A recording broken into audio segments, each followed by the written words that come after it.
the NSC, Octagon International, WeWork India, Quick Smart Wash, Radio Mirchi in Ghana, and of course our official outdoor media partner, Times U. Absolutely, Aisha. And we thank all our partners for their invaluable support in helping us put together this summit. And over the course of the summit, ladies and gentlemen, like I said, we'll be engaging in thought-provoking sessions, insightful keynotes, and dynamic panels that will feature industry leaders, policy makers, and visionaries. Okay, ladies and gentlemen, let's get started then for a very enlightening day ahead. And before that, I'd like to just make a mention. I know Minister Ashwini Vaishnaw was supposed to be here, but he couldn't make it because of the unfortunate tragedy in New Delhi yesterday.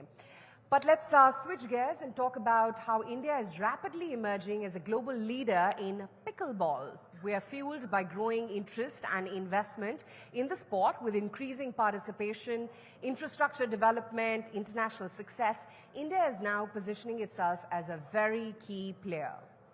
Absolutely, Aisha, and the country's commitment to nurturing talent and hosting events is what is driving its prominence on the world stage as well, especially as far as this sector is concerned. So ladies and gentlemen, please welcome our panelists for this very first session of the summit. We have Pranav Kohli, the CEO and founder of PWR, Aditya Khanna, the co-founder of PWR, Rohit Gopakumar, the CEO of Times Entertainment Vertical, WWM Entertainment TV, and digital network, the Times Group. And the session will be moderated by Mihir Bhatt, the Managing Editor and Chief Business Officer of the Times Network. May I please request Mihir to walk up on the stage along with the panelists and take forward the session.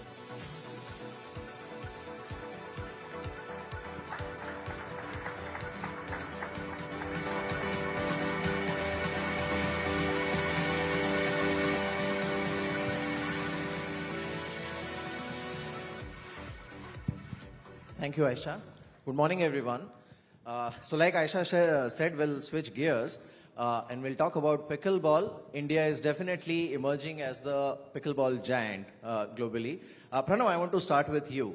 Pickleball has been around for more than 50 years. Why is it picking up now? I mean, I understand that during COVID it really grew, but even now, we are out of COVID.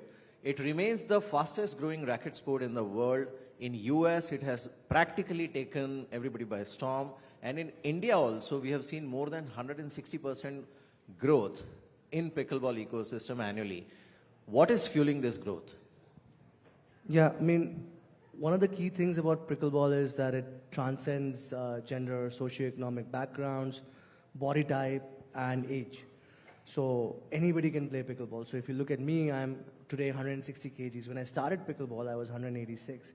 So somebody of my body type could get on a court, which again I can't do with any other sport. Any age bracket can play. 4 to 80. Anybody can play the sport. It's easy. Hand-eye coordination allows for that movement, and then also it's less intimidating for women. It's one of those sports where men and women can play together. So practically, my daughter, my wife, and my father and myself, we can all be on a court and enjoy a competitive game of pickleball. So it's very inclusive.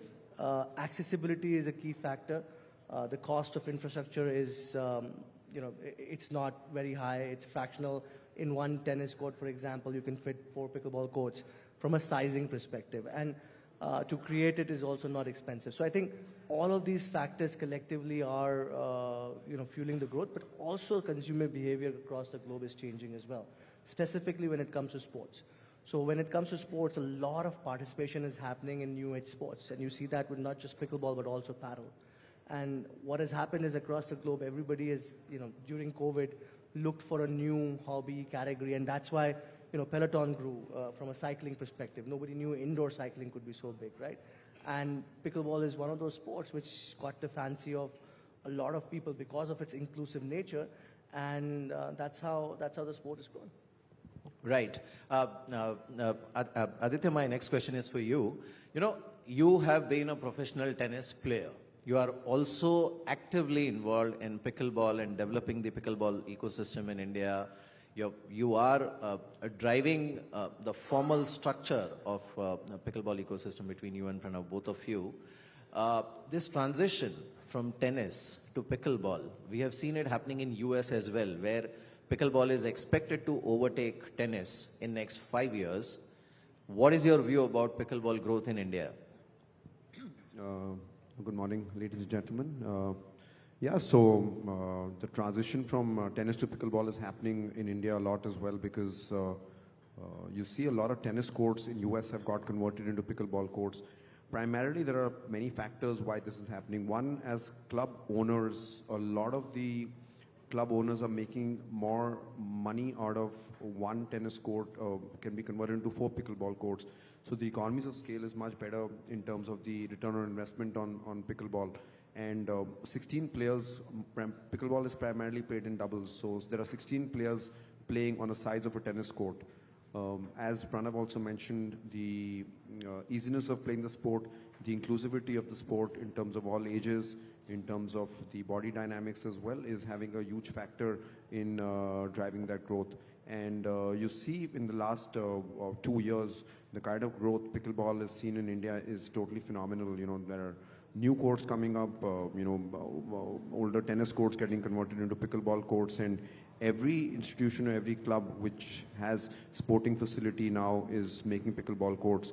And we just conducted a few events. We conducted the Nationals, and we conducted an event in the DLTA where we converted 7 tennis courts into 28 pickleball courts. And on 28 pickleball courts, over a period of 3 days, we had more than 2,000 participants, which is a huge number, which probably tennis has never seen on a nationals or in a 3-day event. And more than 3,000 matches happened on those courts, which is a huge factor. So it's a great community sport, which is driving that factor as well.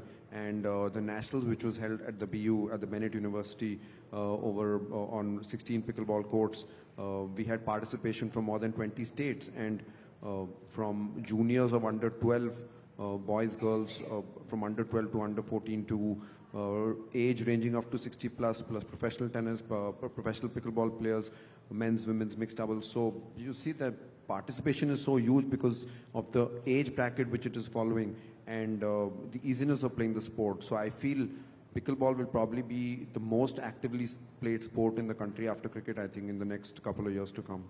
Right. I'll take a cue from that. Rohit, you have decades of experience in dealing with brands, marketing, brand positioning.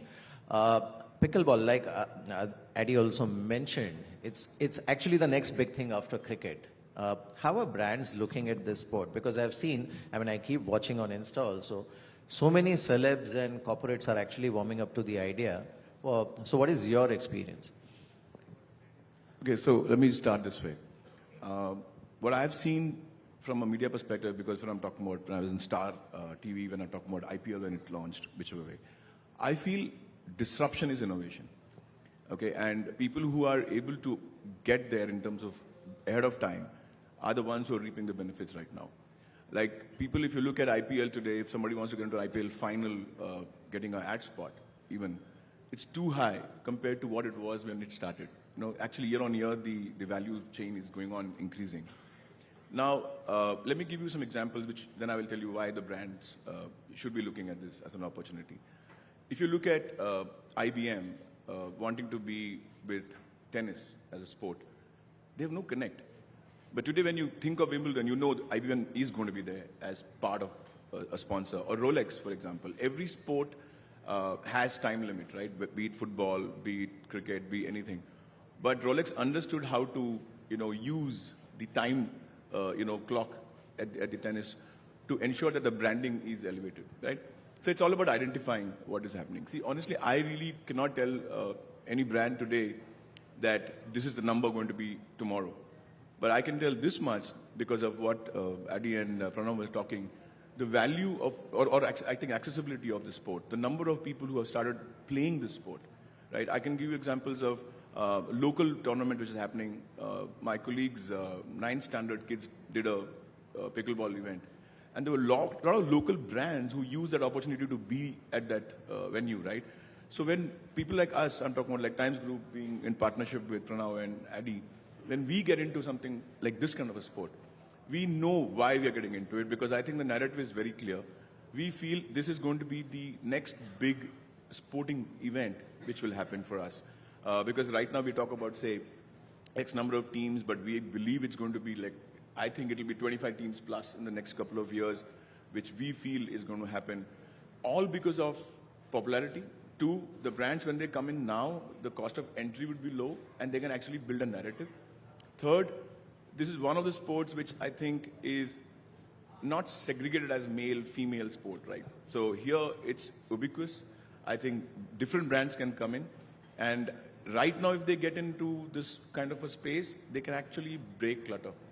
You know, a beauty brand can come and take, pickleball sponsorships or team ownerships. The idea is inclusivity, as he said, and I think a lot of us are here from companies, brands.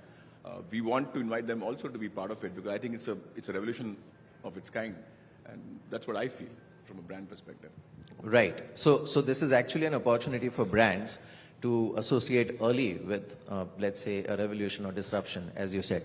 But Pranav, I want to ask you, US, which currently is the largest pickleball ecosystem globally, how the evolution has been, what are the valuations, how teams and team owners have benefited, because it is still growing at a very rapid pace, even in US. So what is your observation? Yeah, Amir. Before I answer that question, I'll just add a couple of things to both Sure. these points. So, just to Addy's point and what is happening with tennis and within the tennis fraternity, as we speak, you've got Andre Agassi and Steffi Graf playing against Maria Sharapova and Andy Roddick in the US, and they're playing for a weekend for $1 million. So obviously, there's a lot of interest within the ecosystem for pickleball in tennis players. Andy Roddick himself, commented on the fact that if tennis does not change, then there's going to be things, pickleball is going to take over. And then I think that's a very natural kind of a progression from a sport perspective. And I don't think they're competing against each other personally. I think they can coexist because tennis has a legacy. But there are a lot of tennis players today who are adopting pickleball. In fact, a lot of the top players across the globe are actually ex-tennis players who've come into the sport. And then coming to, what Rohit was mentioning, I just want to mention, a specific couple of anecdotes from the US, specifically when it comes to pickleball. So if you look at Skechers in the US, Skechers obviously did very well in that run-walk category, which was their, prime category. But then they launched Skechers Pickleball. And actually, that has been one of their most successful campaigns to associate. In fact, if you go to a Skechers store today in India, you have a dedicated section for pickleball. And if you look at, the advertisements they've done over the last 1 month, they've got full-page ads on pickleball coming out in national newspapers like Times of India. So I think the advantage of associating today is primarily on the fact that you can build categories around it. I know a sunscreen brand in the US, which is, because it's such a participative sport, that communities are built around it. The word of mouth is strong. So everybody who's playing would then go on the same. So from a brand perspective, you're actually associating with a community than a sport. And that community is very, very coherent, talkative, and it's, it's together, and that's how brands are being built even in the US. So that's from a brand perspective a great opportunity, because a sunscreen brand, unknown outside, built a full brand out of pickleball, and is now amongst the top sunscreen brands in the US. So I think that is a great opportunity. Now coming to the valuations and the team ownership kind of thing. When I got into sport, and I got into sport a little early, 2022, and you can imagine if that is early, so how new things have been. Major League Pickleball, which is the largest league in the US, actually had teams at $125,000. And I had a handshake deal with the owner and the founder of Major League Pickleball. And by the time I got to India in that 24, 48 hours, that handshake deal didn't exist anymore because the team was $1 million now. So then I got a consortium together and I said, okay, I'll buy $1 million team, and then by the time I got the consortium together, it was $3 million. From September 2022 to March 23, the teams that were sold were at $6 million. So that was the kind of growth that it had. Now, one of the teams that was bought at $6 million and was sold at $15 million in full.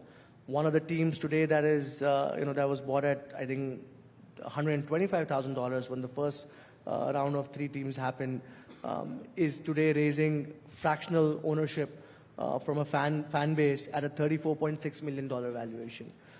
And I think that's where, Times Group and PWR is going to lead the way. I think we are going to be the first ones to fractionalize ownership as well as we go forward, which is going to benefit the team owners quite a bit. Right. Yeah. So I think, fractional team ownership from a fan base perspective. So all of these things, when they come into play, we're looking at it very differently. Because it's such a participative sport, so you can think about fractional team ownership. You can think about those kind of valuations. And I think people who get into the sport a little bit early, they'll see that there's a hockey stick growth and valuation growth going forward. Right. Rohit, I want to bring you in on this point. I was reading a very interesting comment in one of the articles published in international publication that pickleball is actually a rock concert of sorts with sports thrown in. Obviously now, Pranav mentioned about the Times Group and PWR coming together, and we are roughly a month away from first, I would say, proper, formal, full-blown Indian Pickleball League. That's going to happen in Bombay. So, yeah, your comments. So the good part is, as a media group, I think our play has been across platforms, and that's, I think, a big advantage. I'm talking about be it entertainment like Filmfare, Radio Mirchi, or any of those, to serious stuff like your Times Now and all that. So our play is so good that we understand how I can marry these two things together at one point, right? So our event is like 17th of March onwards. So the whole idea is to make it so interesting that it has to have the seriousness of sport, because obviously I think we are getting the world's best ranked players. So it's going to be a serious game, and it's not going to be like a very, it's not like a gully cricket right now. We may get into it later, but right now we're talking about trying to get the benchmark set right.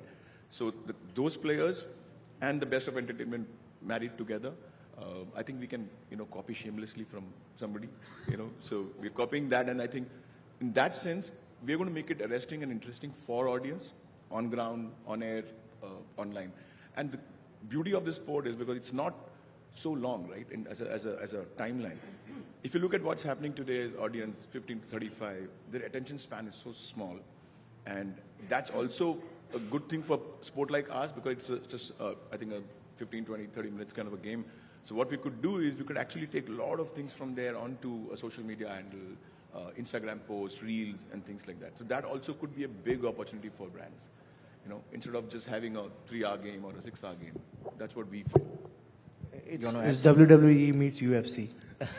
Oh, yeah, right. But Eddie, if you can just, for the benefit of viewers and everybody, if you can just explain, how the pickleball ecosystem works. Who are the associations? Like you have FIFA in soccer, or you have, let's say, ATP rankings in tennis, or you have ICC managing cricket globally. How is that ecosystem evolving for pickleball globally? And where is India in that? So, first of all, leagues like this will help the Indian players a lot. I'd like to add to that, because what IPL did for Indian cricket is truly phenomenal. And that's what, the League of Times and PWR is going to do, is put India on the global map of pickleball as well. And, that's why the Indian players will, play these leagues, and, the grassroots leagues will start from this.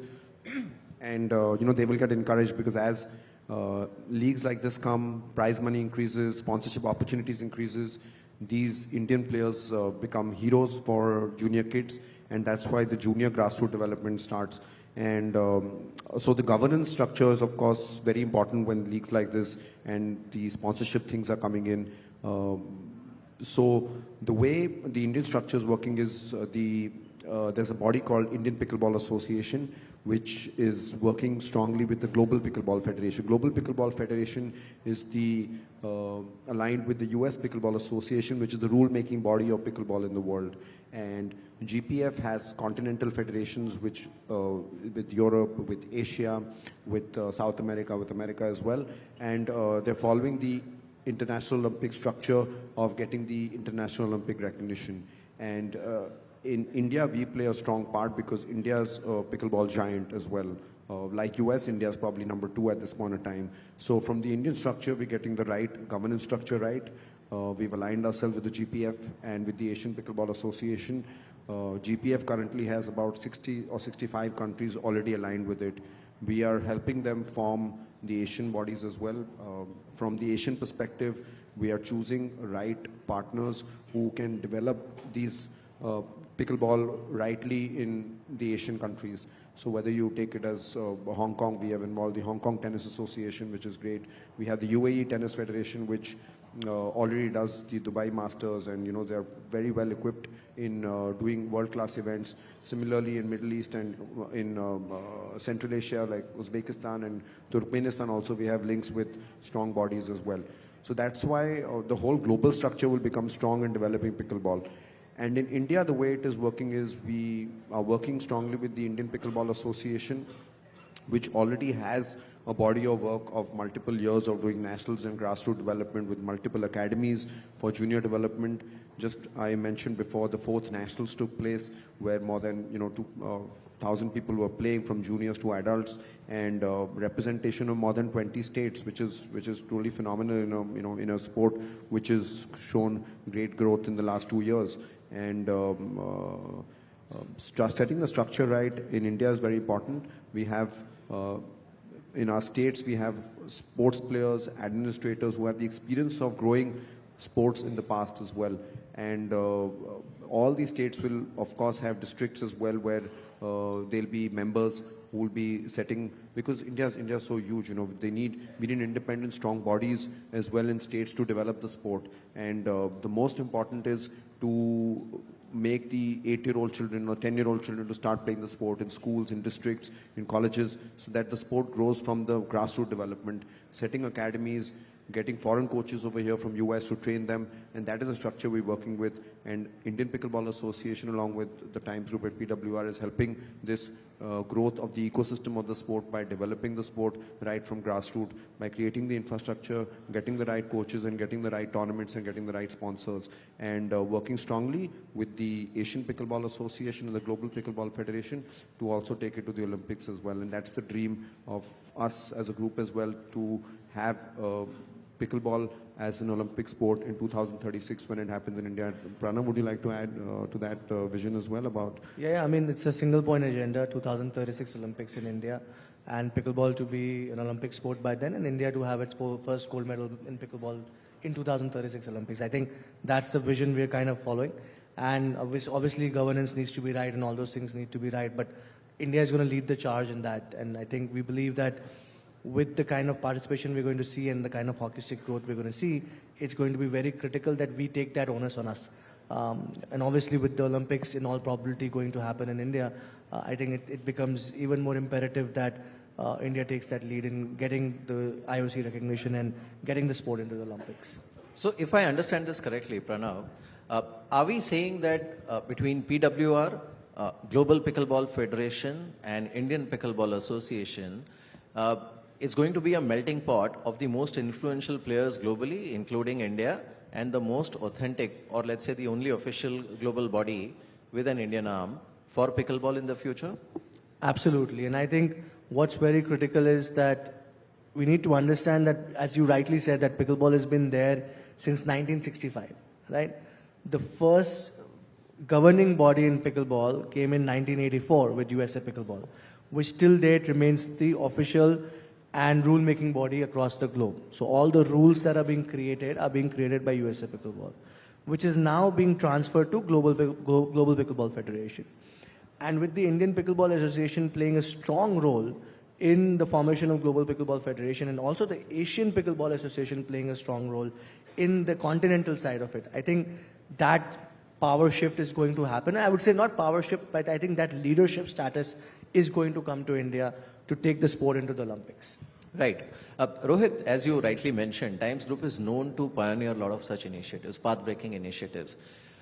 Taking a cue from what Pranav mentioned about valuations in US, when you say, we have a early starter advantage, are you saying somewhere that brands or let's say team owners who associate right now are looking at that kind of explosive growth in valuations maybe 5 years from now?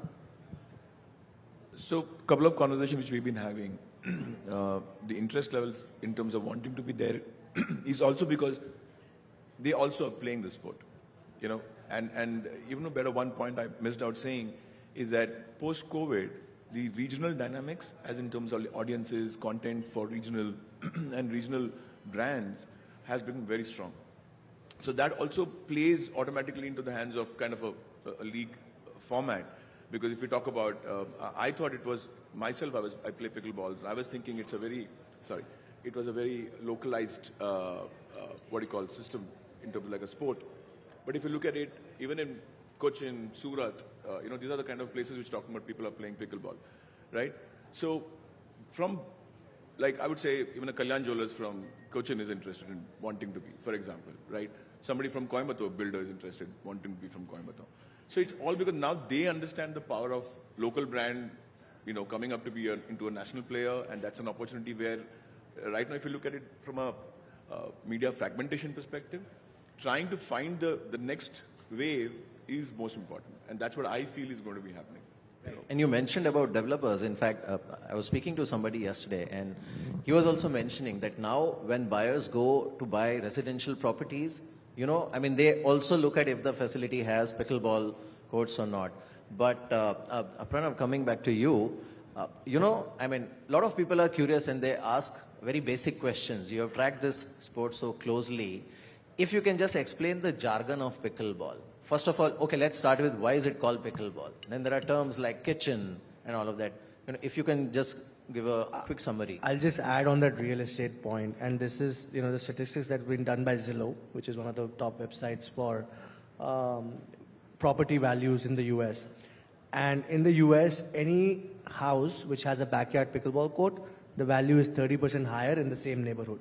So that is the kind of value. So people are not putting swimming pools anymore in the backyard. They're actually putting pickleball courts because that actually increases the value of the house by 30%. And this is officially a statistic in the US, basically. So just, to add to that point. And I think it's very easy because I saw some of the images. People are playing pickleball inside New York Stock Exchange, on terraces, in Central Park. They put up so many courts. Also, Airbnb did there's another app called Swimply, which actually does only listings which have pickleball courts. And Airbnb owners who have pickleball courts on their properties, either in the condominiums or in their houses, actually are able to charge 17% higher rents on their properties. So these are interesting statistics from the sports perspective, because today you don't want to go to a facility which doesn't have pickleball. People are planning their resorts, and the first thing they ask is, do you have a pickleball court? Look at Taj Lands End, they just put in a pickleball court. And the reason for that is because people are actually coming in and asking. I mean, Taj, I know for a fact that Taj is looking at doing, pickleball courts at many of their properties. And I think more and more condominiums and builders are understanding that, okay, this is a sport that now you can actually have 2 or 3 courts, have more of the community engaged as opposed to other, thing. And that's where the community also gets built even further. Now coming to the jargon. Why is it called pickleball? Yeah.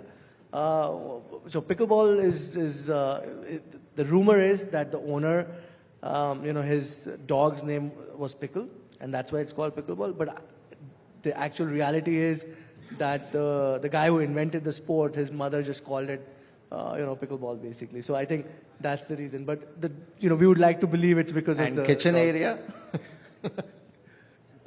Sorry? I'm saying, I want to say this is a great pickle to be in. Yeah. I think a lot of people say. For a change, we can be pickled. Yeah. And the kitchen is basically the non-volley zone where you don't enter and you don't hit the ball on the volley basically. So there's a 7-foot, the dimensions are similar to badminton. It's 44 by 20. In badminton, the service line is 6.5 feet. In pickleball, it's 7 feet is the non-volley zone. In that non-volley zone, you can't enter. So that's called the kitchen. So typically people will tell you, get out of my kitchen, basically. So, you can't enter that zone and hit a volley. If the ball bounces, you can hit it. That's typically the 2 things that you need to remember. And that's it. I mean, those are the rules for pickleball primarily. All right. Our time is up, but one last question for you, Adi, very quickly. Do you see more and more professional ranked tennis players migrating to pickleball or completely switching to pickleball? I mean, how soon we'll see Andre Agassi's and Steffi Graf's of the world coming out of pickleball? So when that started, it was very heartbreaking for me, but it is happening, and there is a lot of professional tennis players who've already moved into pickleball. I think outside the top 100 tennis players, because tennis is a tough sport, and the way the structure of tennis works is not enough people make money, apart from the top 100. So, but there are millions of people playing, and just now there are a lot of movement happening of tennis players moving to pickleball because they have a natural competitive advantage, and the revenue opportunities are much bigger. I think, giving example of a few Indian players are probably making a lot more money than the top tennis players right now, which is great for pickleball. And like Arman Bhatia and Aditya Rohila, these guys are already competing against the top tennis players of India in terms of earnings, or probably even more. So definitely the movement is strong. Movement is here to stay, and you'll see a lot of conversions of already we're seeing of courts and players is going to happen. Actually all racket sports, if it's going to happen, and it's great for the sport, and we're happy to be a part of it. Thank you. Absolutely. Thank you so much, Adi, Pranav, and Rohit. Yeah, Thank you, everybody. Yeah, thanks. So let's get pickled. The countdown has begun for the first Indian Pickleball League, which is happening next month. Thank you so much.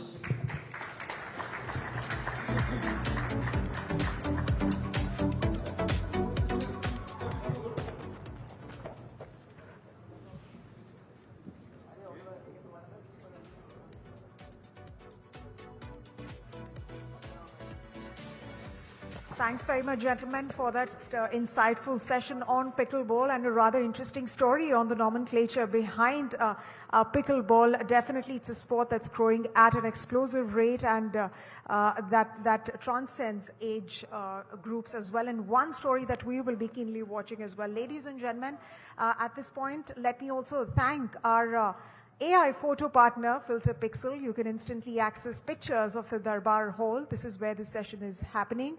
You can simply scan the QR code that's displayed on the screen, and the images will be at your fingertips within seconds. And you can share those pictures then on your social media platforms as well, using the hashtag scripting@tomorrow and hashtag GBS2025.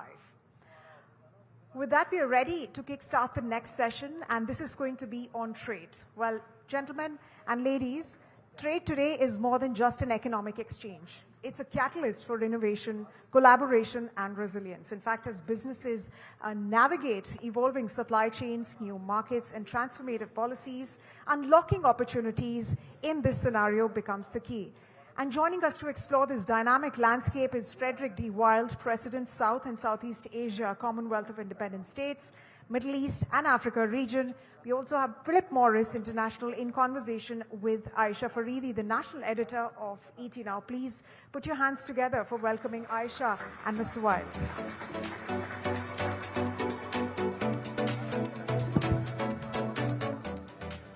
Good morning, everyone. I must confess first, after pickleball and a healthy sport, it feels a little wrong to talk tobacco, perhaps. But we're talking about global trade, right? And how is it that, the world right now can advance global trade and investment? Frederick, morning. Good morning. Okay. We're not going to talk kitchen, and we're not going to talk pickles. But let me start off with, you man a vast region, right? You're talking about independent states from within the Commonwealth, Middle East, the Africa region. Tell me, how do countries with very different demographics, with very different policies, with very different people and boundaries, collaborate together to try and advance global trade? Look, I think global trade has been challenged recently. I think there are commonalities. In my company, we are operating in more than 150 countries, right? So I think many of us went through the challenges of COVID when we had to restructure the supply chain. Unfortunately, we had to go to some conflicts as well, which in our case, we had to focus always first on our employees, try to make sure that we keep them safe, sometimes relocate them. But also, we try to manage our supply, because there is a peculiarity in the tobacco sector. People want their products, and if supply chain is disrupted, this opens the door to what we call illicit trade, contraband, which on the one hand deprives the states from their finances, but also opens the financing of sometimes criminal rings, right? So these are the commonalities, I guess, with many of the people in the audience here. There is a peculiarity in the tobacco sector. People might believe We have trade across the world. What are the challenges for us? The number one challenge is regulation. And I'm not talking about regulation from what you would see as a sector which cigarettes is the norm. I want to talk about what the industry is going through across the world, a significant change. We started 20 years ago with a challenge, right? And we saw people are smoking. The challenge was, how could we, for the people who continue smoking or do not quit, could we come with a solution with products that they would adhere to, but at the same time might have the potential to reduce the risk? So we searched in many areas there, and we quickly understood that the main issue for when people smoke is the combustion. When you combust your product, this is the moment where you create thousands of substances, some of them cancerogenic, and we put all our research and innovation in trying to get rid of combustion.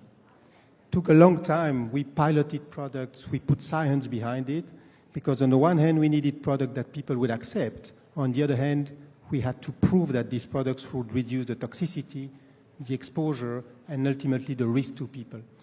And after years of research, we hired 500 scientists from around the world. We were not used to that as a tobacco company. We built a very solid scientific package. We started launching our products 10 years ago now in several geographies in the world where we partner with the governments. And I'm glad to say that we sort of disrupted ourselves from the inside. We can see in certain countries that one day traditional cigarette smoking will not exist anymore. And I'm glad to report that in the last quarter, 40% of our net revenues were coming from these better alternatives. So it's a significant shift. I think it's a case study of a company that was very successful, but that is disrupting itself from the inside for the good of their users, for the good of public health. And hence, this is something totally new. Not easy for government to understand. It requires a scientific understanding. It requires changes in the regulation. We've seen very nice partnerships around the world in many countries.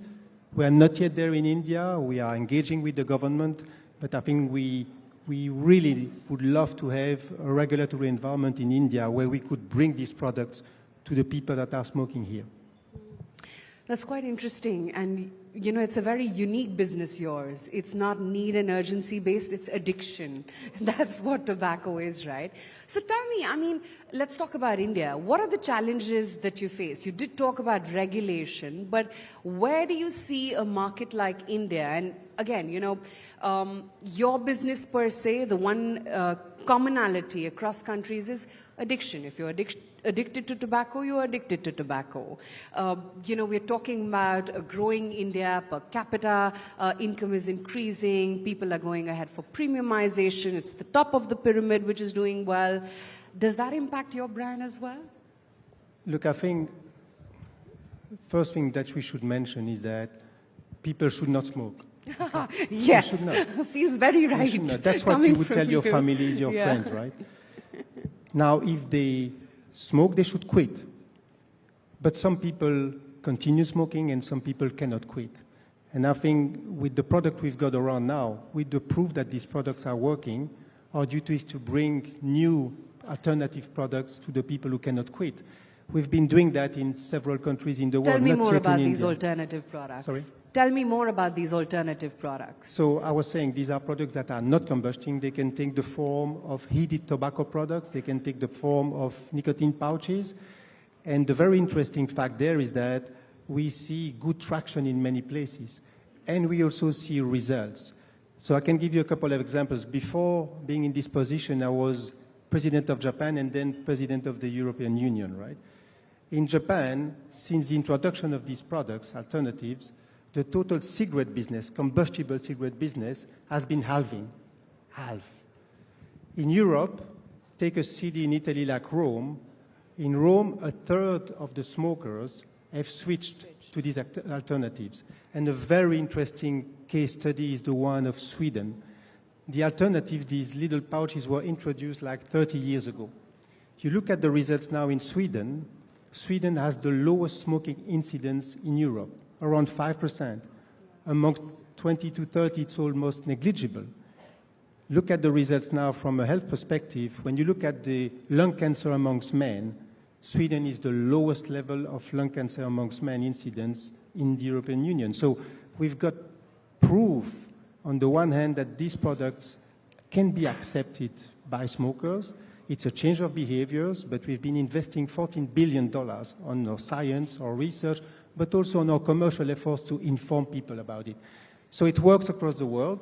These products are not yet available in India. We need to keep partnering with the government to make them available.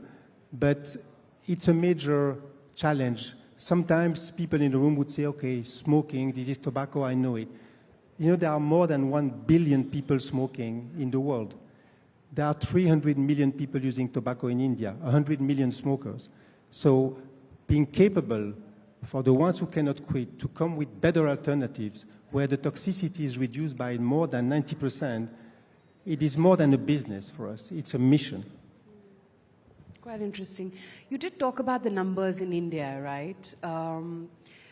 Where is it that you see hurdles or regulatory challenges, if at all, when it comes to a market like India, because it's such a large, addressable base for a company like yours? Look, we heard yesterday in all the panels and certainly in the speech of the Honorable Prime Minister that, first of all, the results are stellar, but there is a lot of work behind it, and we've heard the speed at which regulation has changed in many sectors. Talk about banking, energy, mobile phones. So speed is important, right? And when speed is there, investments come, development comes. And as I was saying before, sometimes the tobacco sector is seen as an old sector, people smoke, not much can be done about it. As I mentioned before, we have the capability now to make drastic change in smokers' life, but also in public health overall. So today we still have a foreign direct investment ban in India. But with this new technology, with this new science that we could bring, not leaving the 300 million tobacco users in India behind, I think we could go to a Wixit Bayat also for the tobacco sector in India. And we would be more than willing to invest here once the appropriate regulatory framework would be in place. And as mentioned by the Prime Minister yesterday, in terms of public health and policies, of course, India is a significant partner worldwide, but I think India could also shape this regulation worldwide, and that's what we are looking for. But when a company such as yours decides to invest and get into a country, tell me what factors, what parameters actually sort of guide you to invest more in a country? And let's start off with the India example. Look, first thing, obviously, is the domestic market. And it's not negligible in India, right? But it goes beyond the domestic market. I think in India, the moment we might be able to bring these products, we know that the workforce quality, the talents that we find here, that, by the way, we have in our company in India, but also many Indians outside India, is a key parameter. But it goes beyond that, because with the scale of India capabilities, we are sure that we can create economies of scales and innovation there, which would make India for us a hub for exports. And there is another peculiarity in our sector. This is all about the tobacco growers, right? Yeah. And in our case, India is one of the top tobacco growing country in the world. Sometimes it's not well known. We are partnering with all these growers with one thing in mind. We are implementing good agricultural practices with these people. And what we have in mind there is, first of all, help them to increase their productivity with the right equipment, the right technology. Second, try to minimize their own footprint in their communities. And the third one is to make sure that we ensure for these people, I would say, long-term sustainable revenue so that they can get the appropriate level of income for themselves and for their families. So that's very peculiar for our sector.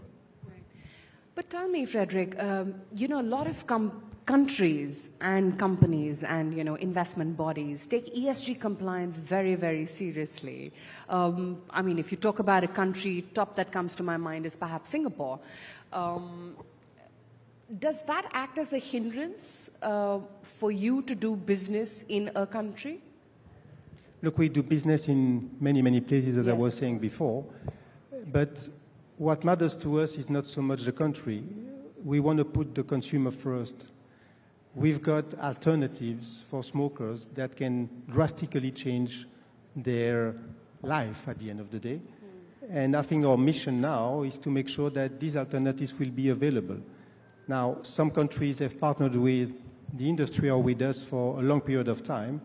We have to recognize it's not easy. You come to a government like the government in India, you've seen the priorities, all the things that have to be done. And we are only one sector. But as I mentioned before, it matters for millions of people.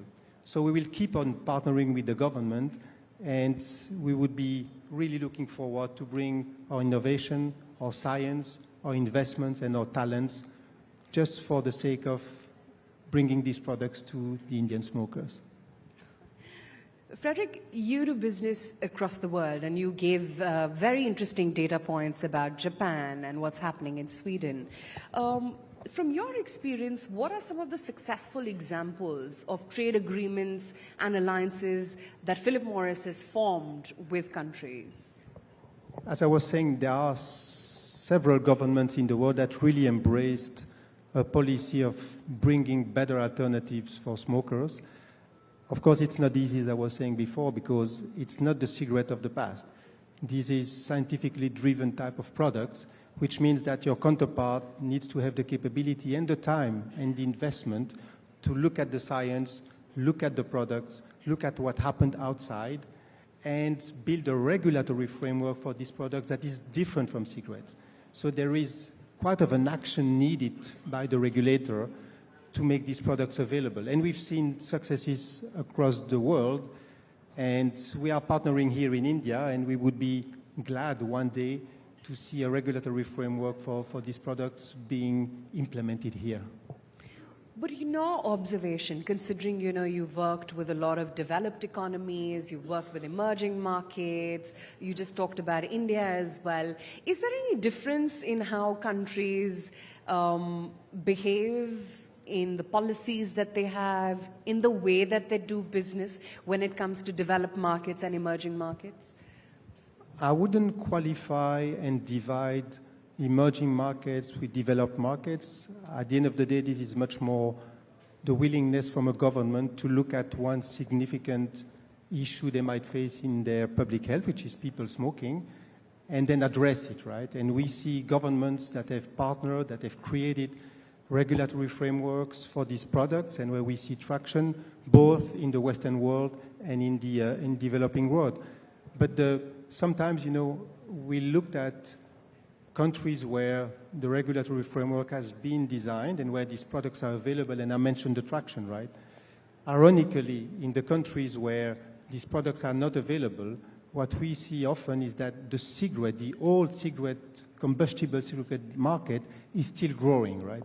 So it's not a divide between developed or non-developed or growing economies. It's much more the willingness for government to partner with the industry, look at the product, look at the science, build the appropriate regulatory framework so that we can inform people, and we will do the effort and the investment to convert them from burning their cigarettes to better alternatives. This is our job. Right, interesting. I'm very curious to know, because you earlier talked about pandemic and how the challenges were during COVID.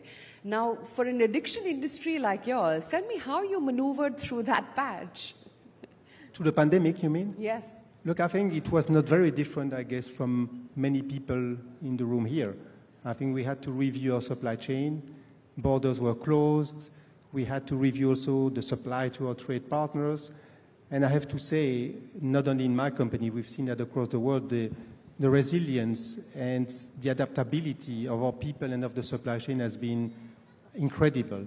And actually, we did not face many disruptions overall. I think we were helped also by digital. I think it pushed many of our employees and trade partners to move even faster to digital. But overall, we experienced minimal disruption despite the storm we all went through. Well, that's quite interesting to note, because everyone knew that you shouldn't be smoking. COVID was all about lungs. But yeah, an addiction is an addiction, right? Interesting. But I also wanted to talk about as to how in this very fast, dynamically evolving world with geopolitical tensions, trade tariffs, what Trump 2.0 is going to bring about, how do you see the tobacco industry actually moving forward? And do you see any challenges when it comes to your industry at large? Look, as I was mentioning, I believe the tobacco industry now, as I explained, is in a significant transformation. Well, 10 years ago, people thought that cigarettes were there, they were there to stay. Now that we've seen that we can convert people from smoking to these better alternatives, we can really envisage, I mentioned Sweden before, smoking incidents 5%, negligible amongst 20 to 30 people. One might think that one day, and it could be tomorrow, we could see the end of the traditional cigarettes because of the advent of these alternatives, which is a significant change. It is historical, and I think the magnitude of this for public health is just immense. I was mentioning before, more than 1 billion people smoke in the world, so any intervention amongst this number of people would make the public health equation much, much better. So as a company, what is the strategy for the next 5 years? To have people smoke more or smoke clean? I think we've embarked on moving people away from cigarettes. The majority of our investments are going beyond these alternatives, and we are focused on keeping on delivering on this. As I was mentioning, very few companies have disrupted themselves from the inside as we did. Very few companies have created products that compete with their historical products and that generate, after 10 years, 40% of their net revenues. And our goal is to keep going and one day be 100% in alternatives and leave the cigarette behind. Create a smoke-free world. I want to know more about alternatives, and I'm sure everyone here would also want to know. I mean, we all know cigarettes are harmful and one shouldn't be smoking. But is there no nicotine in alternatives? How do they work? No, there are nicotine in alternatives. Actually, nicotine is not a cancerogenic element. Nicotine is not the main cause of harm in smoking. As I was mentioning before, the issue with smoking is that you burn tobacco. When you burn tobacco, it's like a barbecue. You create more than 6,000 substances. Some of them are cancerogenic. So the idea was to get your nicotine, to get your flavor, do you really need to burn something?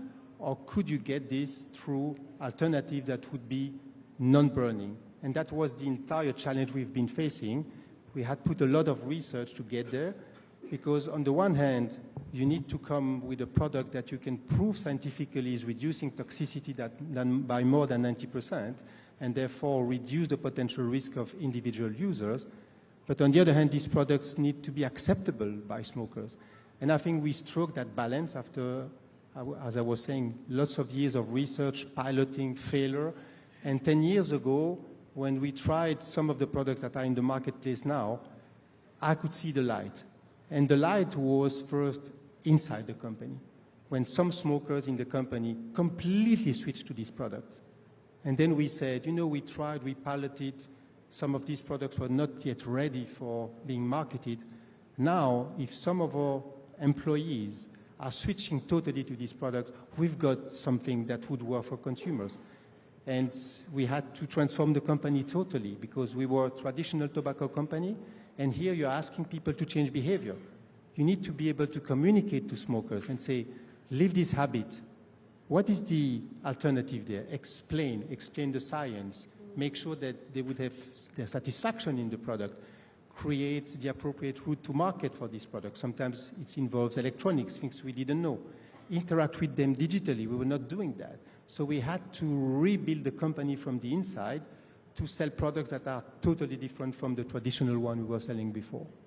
Frederick, you must be having such interesting data now about all the countries and all their, you know, sort of tobacco consuming and non-tobacco consuming market. You did talk about Sweden, which may go net neutral, hopefully soon. Tell me, what are some of the interesting findings and all the data that you have across geographies with you? Can you come again? I didn't hear. No, what I wanted to know is, you know so many patterns about countries, about, you know, the demographics, smokers, non-smokers, clean smokers, if that's the correct terminology, I don't know.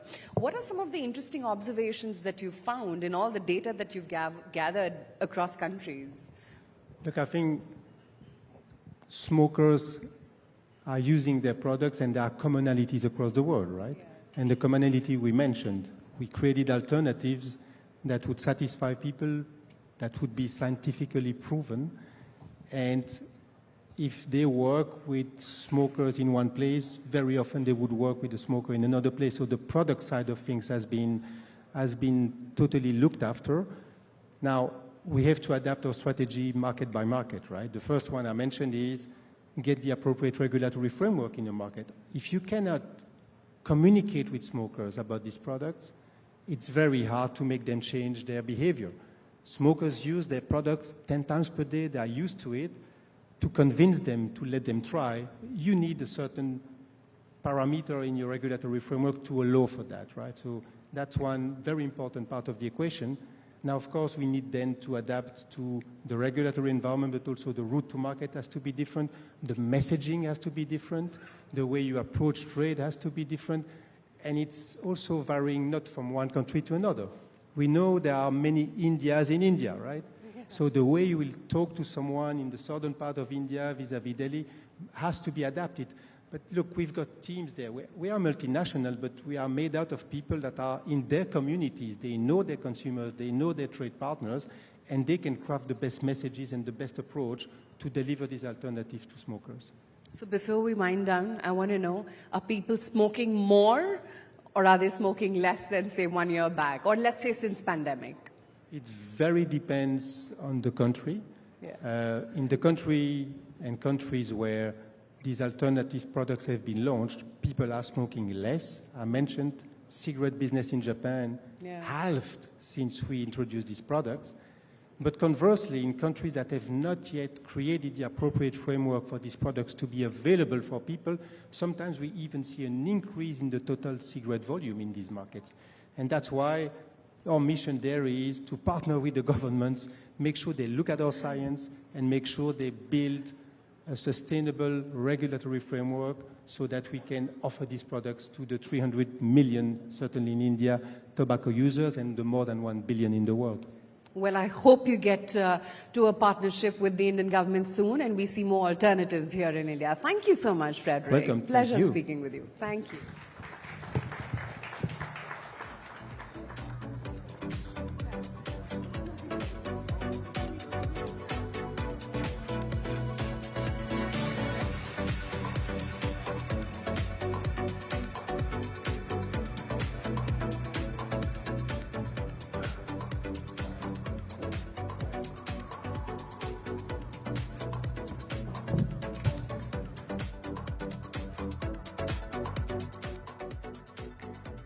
Very much, Aisha and Mr. Weil, for sharing your valuable insights on advancing global trade and investment. This session has surely provided us with a clear understanding of the challenges and its potential in today's landscape.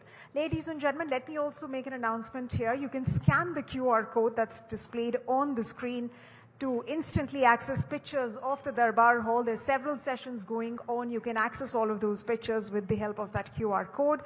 Within seconds, the images will be at your fingertips thanks to our AI photo partner, Filter Pixel. You can also share them on your social media platforms using the hashtag ScriptingItTomorrow and hashtag GBS2025.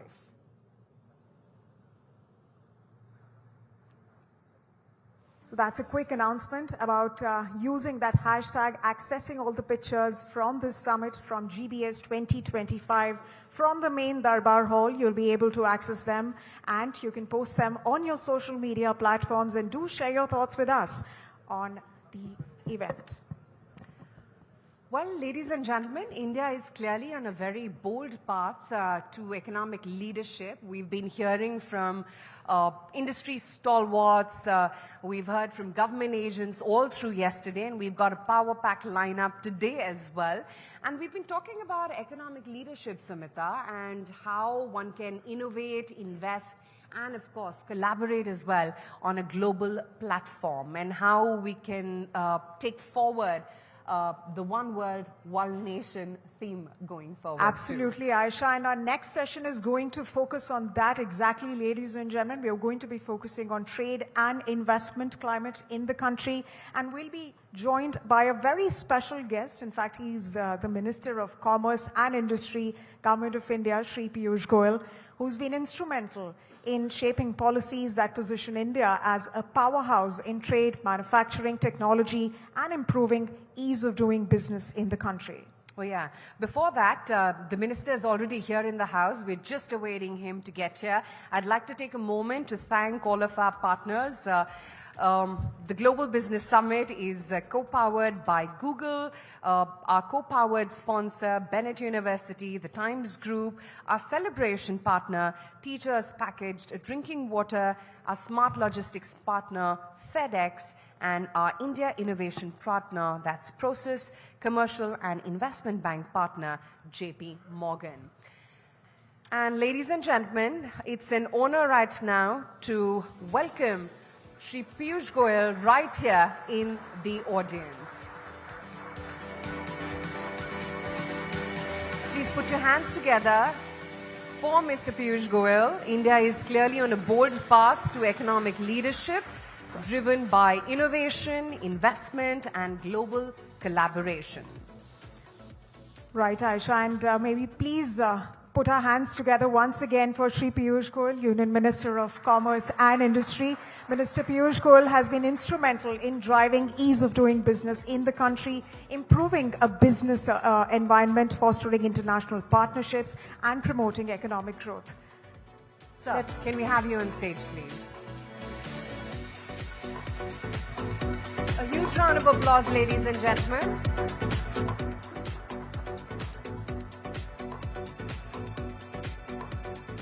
Very good morning to all the distinguished participants of the Global Business Summit. Thank you, Vinayji, for giving me an opportunity to engage with such a distinguished group of friends. Thank you, Navika. Thank you, Nikunj. Friends, we are living in very exciting times. And as I was coming in, Navika ji felt I should touch upon where we see the world today and where we see India's role in the emerging economic challenges. And I think the Business Summit does give me an opportunity to talk about India's ambitions, new ideas, how we are forging partnerships and pathways to a better future for 140 crore Indians. And in a way, your theme, evolve, emerge, and expand, mirrors the India story.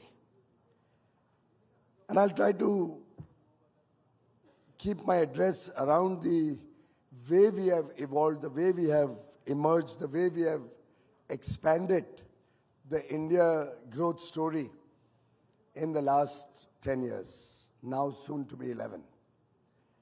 I think India's rise has been across 5 important pillars. 1, our global leadership, particularly as a global soft power. 2, the economy, what we've done on manufacturing and investments. 3, innovation and entrepreneurship. 4, infrastructure development and consumption-led growth. And 5th, women-led development. And on all these 5 pillars, India has been able to showcase an emerging story which, as rightly the Honorable Prime Minister yesterday mentioned, is well on track to become the world's 3rd largest economy in the very near future, much ahead of what was estimated 10 years ago. In terms of global leadership, whether it is our successful hosting of the G20, our navigation of the various problems, conflicts that other parts of the world were facing, be it the Ukraine-Russia crisis, be it the Palestinian-Israeli situation. In every score, handling of the COVID crisis, expanding and forging new partnerships and relationships across the world, new free trade agreements with the developed world, Australia, UAE, Liechtenstein, Iceland, Switzerland, and Norway. The progress we are making in other engagements with Europe, and the progress we will soon make with the United States of America as we proceed to finalize a trade deal by fall of this year, are all reflective of India's growing relevance at the global stage. And it's no mean achievement that when the world is struggling with significant possible disturbance on the trade front, on the economic front, Prime Minister Narendra Modi was the first leader of a large economy to be invited to the White House. You saw the tremendous goodwill that Prime Minister Modi has earned for India, for 140 crore Indians across different administrations, and you saw how Prime Minister Narendra Modi was able to ensure the successful future of our international trade, of our growing business with around the world, and the US being the world's #1 economy. It's something that I have always felt would be a natural partnership between the two countries, which we hope to now culminate in the next 6 or 7 months. In fact, I still remember, and I've possibly said it on the same stage here earlier, that when the US ambassador under the first Trump administration came to meet me, I think it was 2017 possibly, in the course of the conversation, my reaction to him was, I wonder why the US and India cannot expand trading relations, cannot enter into an agreement to support each other's economies, particularly given that we are two democracies, we are two countries which believe in the rule of law, in transparent administrations and governance, and we both are against non-market economies, which often disturb the manufacturing ecosystem or businesses around the world. At that point of time, the general refrain used to be the Congress will not allow the United States to enter into new trading arrangements. But what the Prime Minister has brought back with him, an agreement or an understanding to enter into a trade deal by fall of this year, I think gives a lot of confidence and a lot of relief to every business person in the United States and in India who believe that together we can truly transform world trade. Together with our competitive strengths in different areas, we can truly work as two friends, as two partners for progress and prosperity.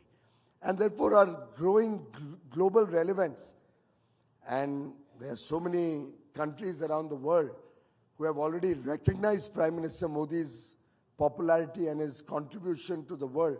I think 19 awards at last count by different countries and multilateral organizations have been conferred on Prime Minister Modi. 19 awards. I don't know of any other leader who can boast of so many awards. And each one of them, the Prime Minister has taken in all humility on behalf of 140 crore Indians.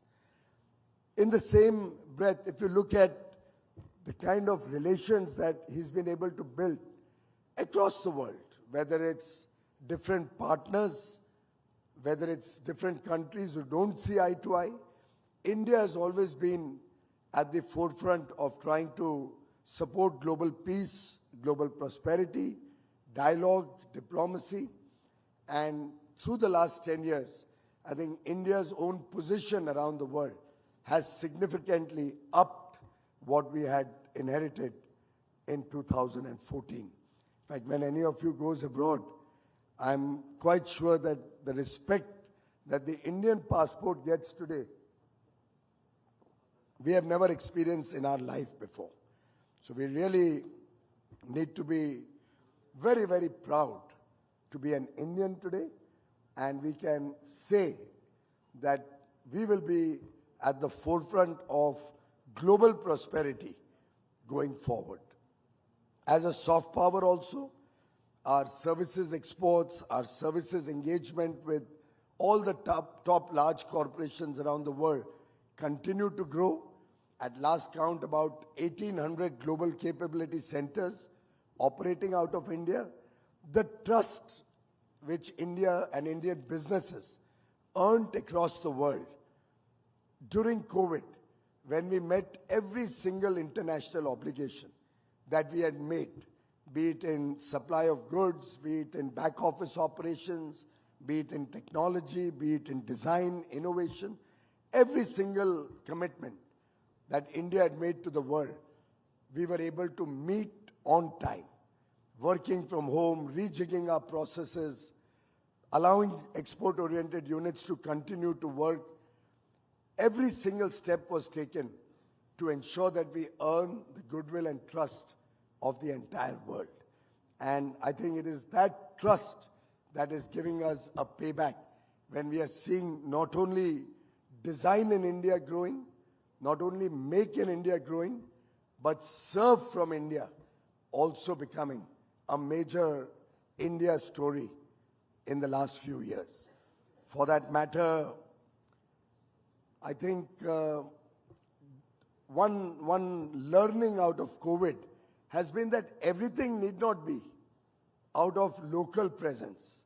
There's a lot that can be done literally from a third location, which is what we call work from home during COVID. And that has translated today to outsourcing a lot of processes to other countries. And India has been one of the largest beneficiaries of outsourcing, which has gone across borders. And India and young Indians, we produce the highest number of STEM graduates every year. And by the way, 43% of them are women. And they are the ones at the leading edge of providing services to the world, demonstrating India's growing soft power. In terms of the economy, in terms of manufacturing and investment, I think the infrastructure-led growth story and now the consumption-led growth story, both of them collectively are contributing to an economy which powers on to be the fastest growing large economy in the world. We have a strong macroeconomic fundamental. In fact, many people look at our foreign exchange reserves, which are today the 4th largest in the world, in the context of our overall current account deficit, which I believe is the right way to look at it. Because while we do have a trade deficit, in goods, we make up a large part of it through trade surplus in services. At the same time, we have about 130 billion, the largest in the world, coming in as remittances. We have several invisibles like tourism, another thrust area going forward, which will create job opportunities and business opportunities in the country. All of these put together leave us with a current account deficit which is barely 1.1% of our GDP. And in that context, our foreign exchange reserves today will last us for more than 10 years. And therefore, they see the India story as an oasis of stability, continuity, and predictability in an otherwise very turbulent world. And that, ladies and gentlemen, is supporting manufacturing. The Make in India story, now going to be led by a national manufacturing mission, which will come up with newer ideas and address the challenges that manufacturing in India face, MSMEs or otherwise, and ensure that making in India becomes more competitive, logistics costs is well under control, and quality, which is defining India's manufacturing journey today, will be our calling card when we go out there to the world and support global desires, global consumption through the Make in India program, also becoming Atmanirbhar, self-reliant in our own demand that we have in the country. And this story of a strong economy, a big thrust on manufacturing, record foreign direct investment coming into the country, is all supported by the twin pillars of infrastructure-led development, and we all recognize that infrastructure investments almost have a 3x multiplier impact on the economy. This budget has ensured a lot more money in the pocket of Indian middle class.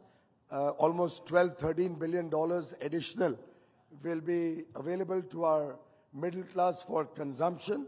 And most of us in this room recognize that consumption money is money spent on all the good things of life, also have a 2–2.5x multiplier.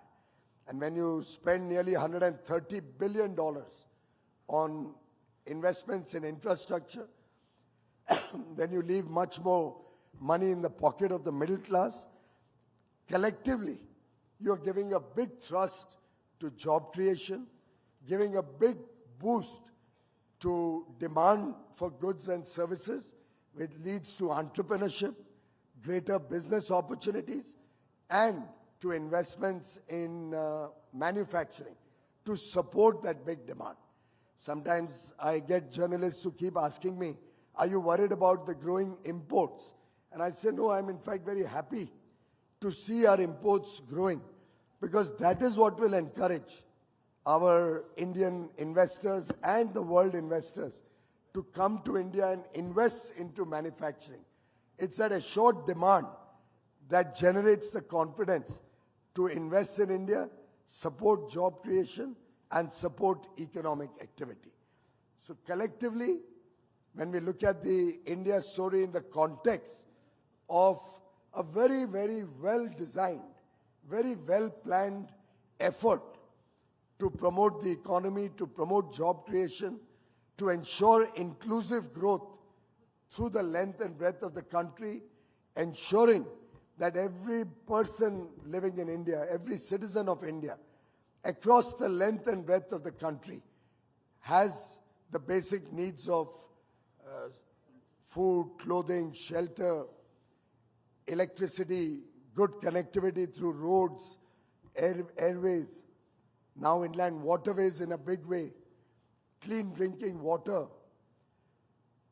good health care, good education. As you ensure that you are reaching the basic needs to every single person living in India, you are encouraging a young generation of aspirational Indians. And with a young population, less than 30 years old, with 2/3 of our people in the working age group, today we are boasting of an aspirational young India, driving growth, driving the economy, driving our effort to take prosperity to the last man at the bottom of the pyramid. And friends, these are the youngsters who come up with innovative ideas. They come up with a new entrepreneurship zeal. After all, we launched Startup India only about 9 years ago. And in this short span of 9 years, we have become the world's 3rd largest startup ecosystem, boasting over 115 unicorns, 160,000 registered startups. I don't know how many more are experimenting with new ideas and new ways of making ease of doing business or ease of living on the ground possible for our people. And I think collectively, the innovation spirit, the spirit of inquiry that our young men and women are displaying, the job creators who are not just seeking jobs but are actually out there with newer ideas are the ones who are defining the growth story, are the young people, men and women, who are ensuring that India paces on to become a $30-35 trillion economy in the next 22-23 years. And friends, lastly, it's women-led development, which the Honorable Prime Minister has focused right since 2014.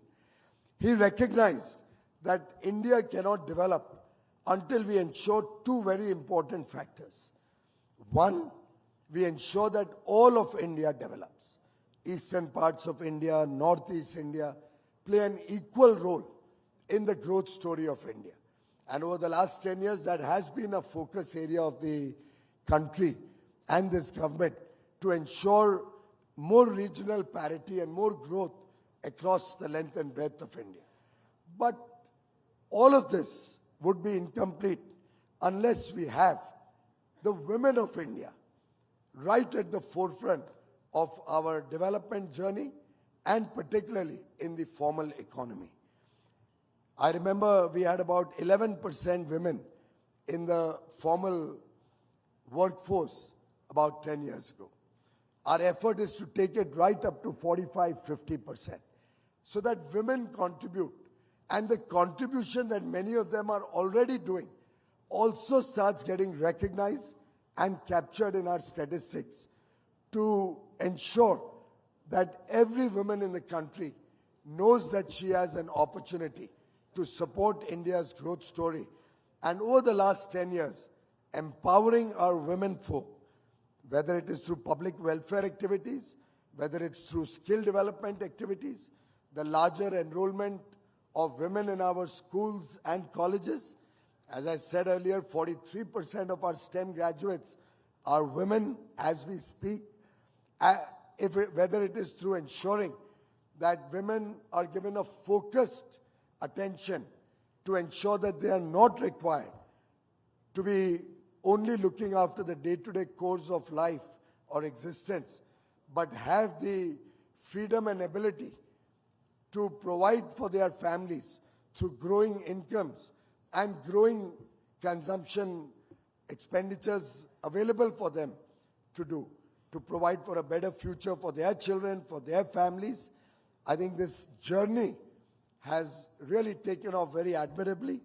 Our women folk are contributing a much, much larger share to the formal economy, and be it our effort to give them greater political heft through the reservation for women in the parliament or state legislatures, be it our effort to ensure the rights of the girl child and improve our ratio between men and women, whether it's our effort to ensure that every girl child gets good schooling, gets good quality health care so that she continues until higher education, in most cases available free of charge for the girl child, whether it's our effort to include them through financial inclusion, through registration of properties in women's name being encouraged, encouraging them to get into activities. Earlier, the preserve of men only. I think it's been a holistic effort which Prime Minister Modi, through different initiatives in the last 11 years, has brought to the table, whether it was his effort to take digital connectivity through the length and breadth of India. And I heard the telecom minister yesterday speaking about the world's fastest rollout of 5G in the country, getting into development of an indigenous 6G, the technology which will make communication 5 or 6 times faster, whether it's our initiatives for financial inclusion, taking a bank account to every adult in the country, now going into ensuring that even children have bank accounts, whether it's providing financial security to our sisters and daughters, whether it's providing good education through the Beti Bachao, Beti Padhao program. whether it's the skill development initiatives. I recently launched in my own constituency a very unique initiative where we are paying women above 18 years of age a stipend and connecting them with the insurance ecosystem. Bima Sakhi Yojana. Bima is insurance. Sakhi is friend. Making our sisters, our young women, insurance agents. Teaching them about insurance. Teaching them about this power of having social security through insurance products. And helping them through a paid program where they get a stipend for the initial 3 years. Helping them to learn the nuances of insurance and making them insurance agents to get more and more people a better understanding about social security. Now these young women with not much formal education, but the personality that they bring to the table, and I've had opportunity to engage with some of them, is absolutely remarkable.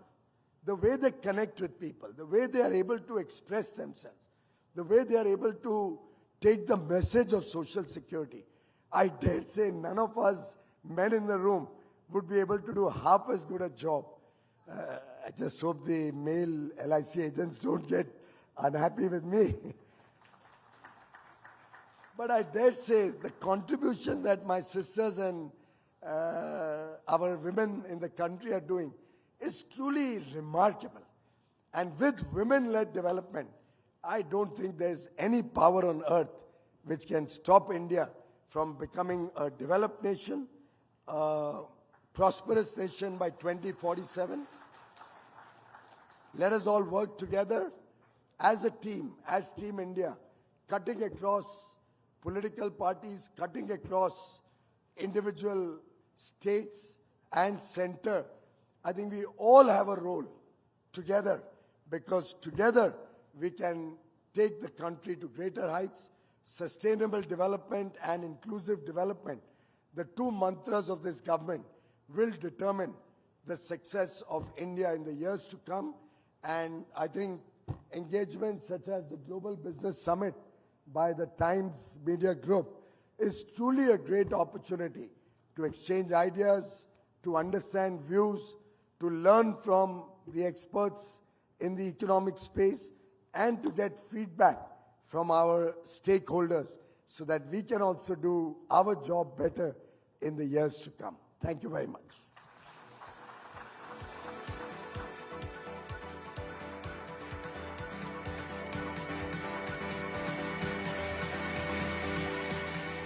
Thank you so much for that, Shri Piyush Goyal. Ladies and gentlemen, that very insightful and inspiring address. Of course, sir, your emphasis on innovation, investment, and global collaboration as pillars for India's growth is a very powerful reminder of the potential that lies ahead. And of course, here's more to adding women workforce in the country. Before that, ladies and gentlemen, let me just remind you, you can scan the QR code displayed on the screen in just a second from now.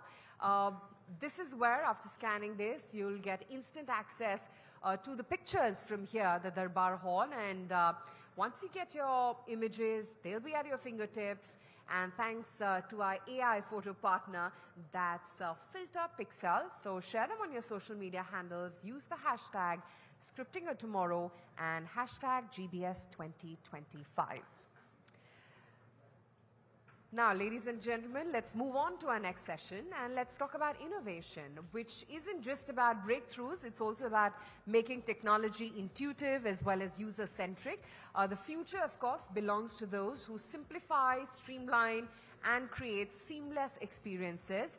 Discussing this today is A.K. Evangelos.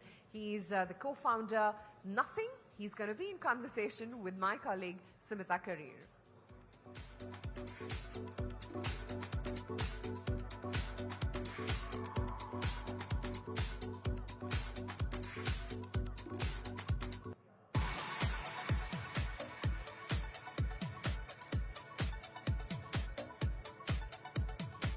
Sumita, let's have you on stage. And we'll have A.K. Evangelos in just a second from now.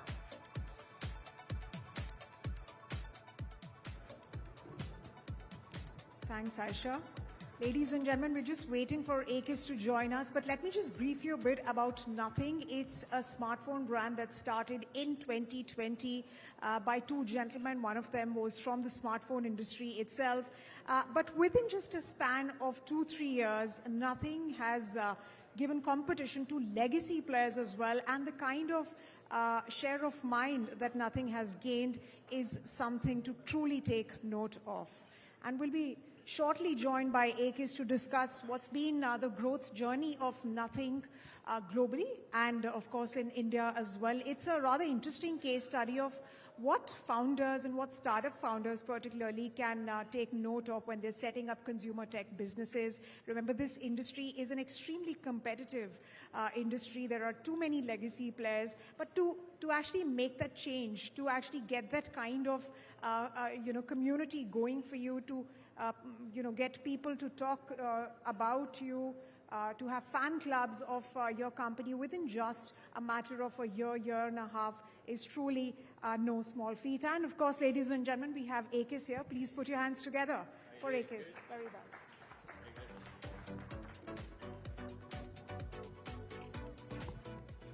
Hi, everyone. So, Akis, I was just talking about the kind of share of mind that Nothing has developed these past few years. In fact, ever since you launched. In fact, I remember the time when the announcement came about Nothing as a brand getting launched. There was massive hype. There were a lot of fan clubs going. You have a huge community of very, very loyal followers that swear by your design. Give us an understanding of what was the strategy behind this kind of a launch that has been a success since the very beginning you guys started. I think it started quite in a simple way. We look at ourselves as users, basically. And at the time, I think we were just not excited by what the market had to offer. Like, everything looked the same. There was nothing to look forward to. And overall, a lot of negativity around technology, like with social media, skyrocketing, kind of level of depression associated to kind of social media consumptions. Everything looked the same. So for us, we look at ourselves as users and trying to kind of bring that excitement we once felt where we grew up with the launch of the first iPod, interacting with the first iPhone. Those were magic moments. So we just wanted to kind of bring back that excitement. So the low-hanging fruit was to start with design differentiation. A lot of people got really excited because our whole point was to make a design that you could recognize from 2 meters away without looking at the logo. And then gradually the opportunity became bigger and bigger. We executed towards a strategy. Like, first it was an audio product to have a proof of concept. Then we entered the smartphone industry back in 2022. And since then we've been kind of ramping up our portfolio. And last year was a massive year for us. We were the fastest smartphone brand here in India. Right. We grew by 577%. Yes. And while just kind of still experimenting. So it sort of shows that the market is eager for a new brand, that there is appetite for something new, something fresh. So yeah, we're extremely excited. So when you talk about the kind of growth that you have gained in the India market, ladies and gentlemen, let me mention that Nothing actually grew by 567% in just the first half of 2024. I mean, 567%, that's crazy. So kudos to you and of course the entire team of Nothing that's putting all of these products together and of course building the brand as we are seeing it today. But you have now, you have earphones. You have, of course, the Nothing Phone 3 that's going to launch in just a few days from now. 3 first. Right? 3. Nothing Phone 3, and you have a watch as well. What's coming up next from the Nothing Fold? No, I think for us, so if you look back, like we started with kind of design differentiation and heavily focusing on software for the last 2 years, and we're extremely excited now with kind of AI coming along. While there has been a lot of buzzwords around using AI and so on, nothing has been anchored in real use cases. And your smartphone is at the center of your everyday life. The smartphone knows you better than yourself in a way. So we've been kind of thinking in a very pragmatic way in terms of anchoring and solving real use cases through that. So software will be a major focus for this year and the years to come, on top of like keep on refining our hardware value proposition. So when you say that software is going to be your key focus, besides of course, design innovations and inventions that will come about in your products, what kind of software focus are you going to give, and what is going to define the next phase of innovation, especially as far as smartphones and consumer tech is concerned? I think the user interface hasn't changed much in a way ever since the first iPhone was launched, the sort of app-based approach. But now the world is changing. I think with the way we're interacting with our smartphone has drastically changed. So we kind of really rethink what that kind of new user interface is going to be and actively working on it. So we're going to be gradually rolling it out this year. And quite excited, and I think that's our biggest opportunity. We entered in this market kind of really trying to rethink the whole user experience, both from a hardware level with the design and now heavily leading onto software. And, when you start thinking about things in a different way versus kind of all the time settling for the status quo, and I think historically speaking, even though people think it's such a saturated market, nothing has happened in the past few years.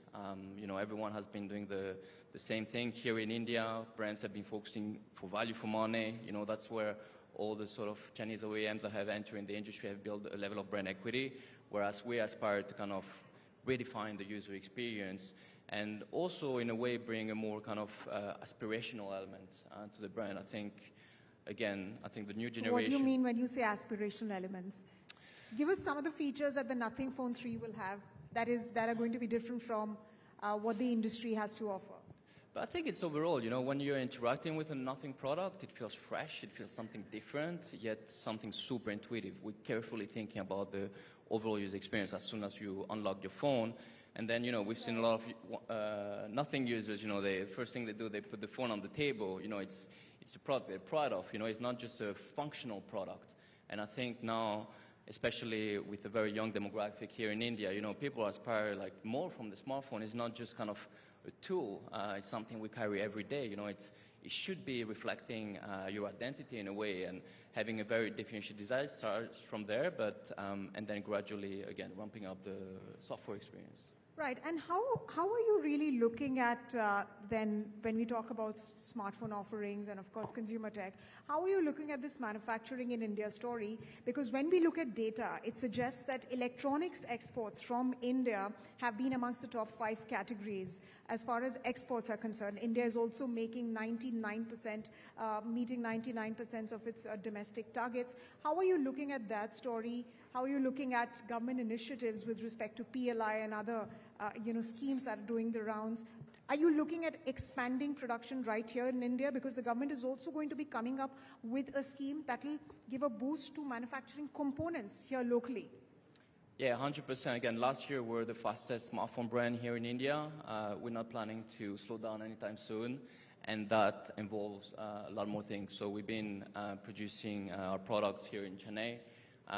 We're now looking at other plans in terms of expansion and investments on how we can further develop our India business. I think it's such an exciting country. I think it's at the epicenter of innovation, and so much to be done here. And I'll be also spending a lot more time in India moving forward. I think there is such amazing opportunities, and we have a proof of concept from last year that things are working. With some level of struggle, but relatively with no effort. I think our product market fit is really strong here. And that will involve more initiatives from Nothing in India. So definitely. when you say that, the Nothing story is growing rather strong here in India, but how strong is it when compared to the rest of the markets that you operate in? It's definitely a very strategic market and focus market for us. I think here in India, it's incredible how people know the tech. I think it's, I've never, in Europe, the sort of tech-savvy audience is roughly around 3 to 4%. Here is over 20 to 30%. So people really know the tech. So as a new consumer tech brand, bringing a whole new perspective on what technology should be. Ever since from the get-go, we had such a strong level of excitement and support around the brand. And year after year, again, the multiples in terms of growth have been tremendous. So definitely it's going to be a key market for us and for the long term. All right, so India is going to be a key market for you. And of course, ladies and gentlemen, we are also seeing domestic consumption slowly and gradually pick up. Domestic growth story of the country has been a key driver of India's growth. But Akis, let me also ask you about the funding environment and funding ecosystem, because nothing essentially was a startup. And up till now, you've raised about $250 million in funding. And that also at a time when there's been a slowdown in the startup ecosystem. So what are your key lessons to somebody who's trying to build a consumer tech brand in terms of, wooing investors and how to just sort of keep going even when the tide is against you? Yeah, so to be honest, it was very hard in the beginning because no brand has succeeded in our industry in the last 10 years. No non-Chinese brand has successfully launched in China for the longest time ever. So it was really hard to convince people that we are going to be that brand. So in the early days, it was a bit harder, but then as we started executing towards a strategy, year one was like building a proof of concept, just focusing on design differentiation. And we started with an audio product. We sold over 500,000 units. Then that was our proof of concept. All right, there is appetite for a new brand. Then off the back of that, we raised a second round to start developing our smartphone. And then people were like, oh, you're crazy to even think about entering this industry because the value chain is extremely complex. You can get the product right, but if you don't get your marketing and generating the demand, then you go bankrupt. So you have to be very good at every single stage, the value chain when it comes to a smartphone product. We did that successfully with Phone 1. We sold over 700,000 units. Again, we then start building our own internal product capabilities. There we launched Phone 2, which again, the reception was incredible. It was mentioned as the most improved smartphone of the year by MKBHD, who is probably the most renowned YouTuber. And then last year was all about scale. So we took this kind of unique value proposition that we've created both on a hardware and software level and start entering different price segments. And as a result of that, again, in India, we grew by 577% year on year. So we've just been executing strategically towards kind of this growth path. And as long as you execute successfully, then it makes it easier to raise. 567% growth year on year. It's a very big target to achieve. What are your targets this year, especially from the India market? I mean, as I mentioned, we're not planning to slow down, and if anything, last year was more of an experiment. See if we ramp up our investment, we start kind of scaling offline in India. We start doing kind of a bit more traditional campaigns, but not a lot. And boom, all of a sudden, we're able to go under. You don't want to give a figure. You don't want to give a figure, a definitive figure that you're looking at. I mean, we have our own figures. We don't communicate, but deep inside, I know that again. Last year we did it just an experiment. This year we're going to go a lot more serious, so hopefully even a stronger growth for this year. One final question, Akis, because I'm being told that we're completely out of time. Yeah, there was a big red sign. What are your thoughts? What are your thoughts on Apple? Carl has spoken about Apple openly, but I want to hear your thoughts before we wrap up this session. I mean, we share the same opinion. Apple is a massive company that needs to tailor to the mass audiences. So whereas for us, our opportunity is to have a more kind of focused approach with a very unique value proposition and also having the ability to have a bolder bets when it comes to the software innovation we're bringing. So I think we're super excited to be in our shoes today. We have a lot to do, especially with the whole AI revolution coming along. Right. So nothing on the path to take bolder bets so far as the India market is concerned. Thank you very much for joining us here at the Global Business Summit. Akis, pleasure having you. Thank you so much, Akis, for your valuable insights today. And of course, your emphasis on simplifying technology to craft seamless experiences resonates deeply with all of us as we move forward to a more efficient future.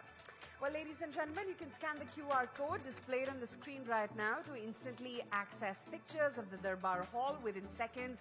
The images will be at your fingertips thanks to our AI photo partner, that's Filter Pixel. Share them on your social media handles. Use the hashtag ScriptingOfTomorrow and hashtag GBS2025.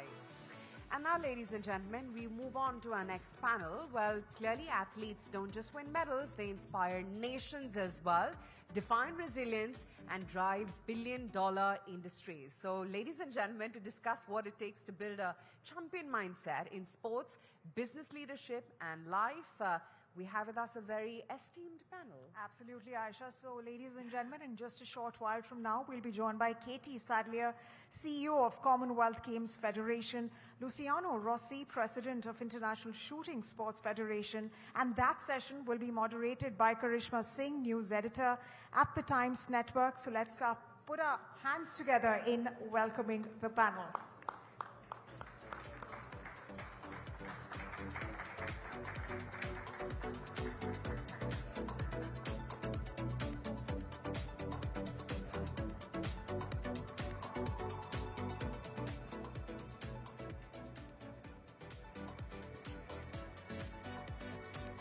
Well, thank you so much, Aisha and Sumita, for that.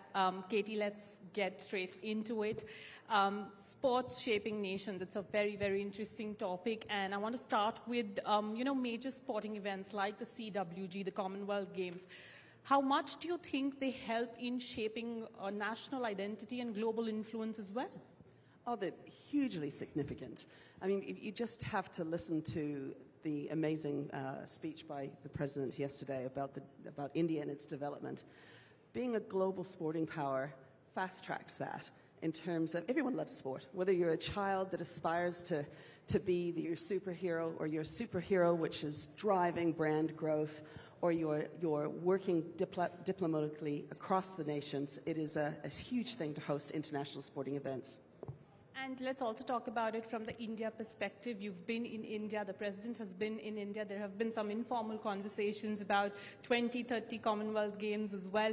So how have those conversations been like? You've toured possible venues as well, if I talk about Bhubaneswar or Ahmedabad as well. So what are the conversations like? Well, firstly, I'd like to say that I am so impressed, and I know the president is so impressed with the world-class infrastructure that is all around India, but we did have the opportunity to just have a look and see what the plans are for the future. So from that perspective, it was amazing. The political support, the passion by the people that showed us around about how important multi-sport events are to transform the nation was really, really impressive. And so the will is there. When you understand the power of a global sporting event like the Commonwealth Games to really fast-track development, it seems like something that India is really up for, and we're really keen to work with them on this expression of interest process. Well, absolutely. That is going to be very interesting to see. Luciana, I want to bring you in as well.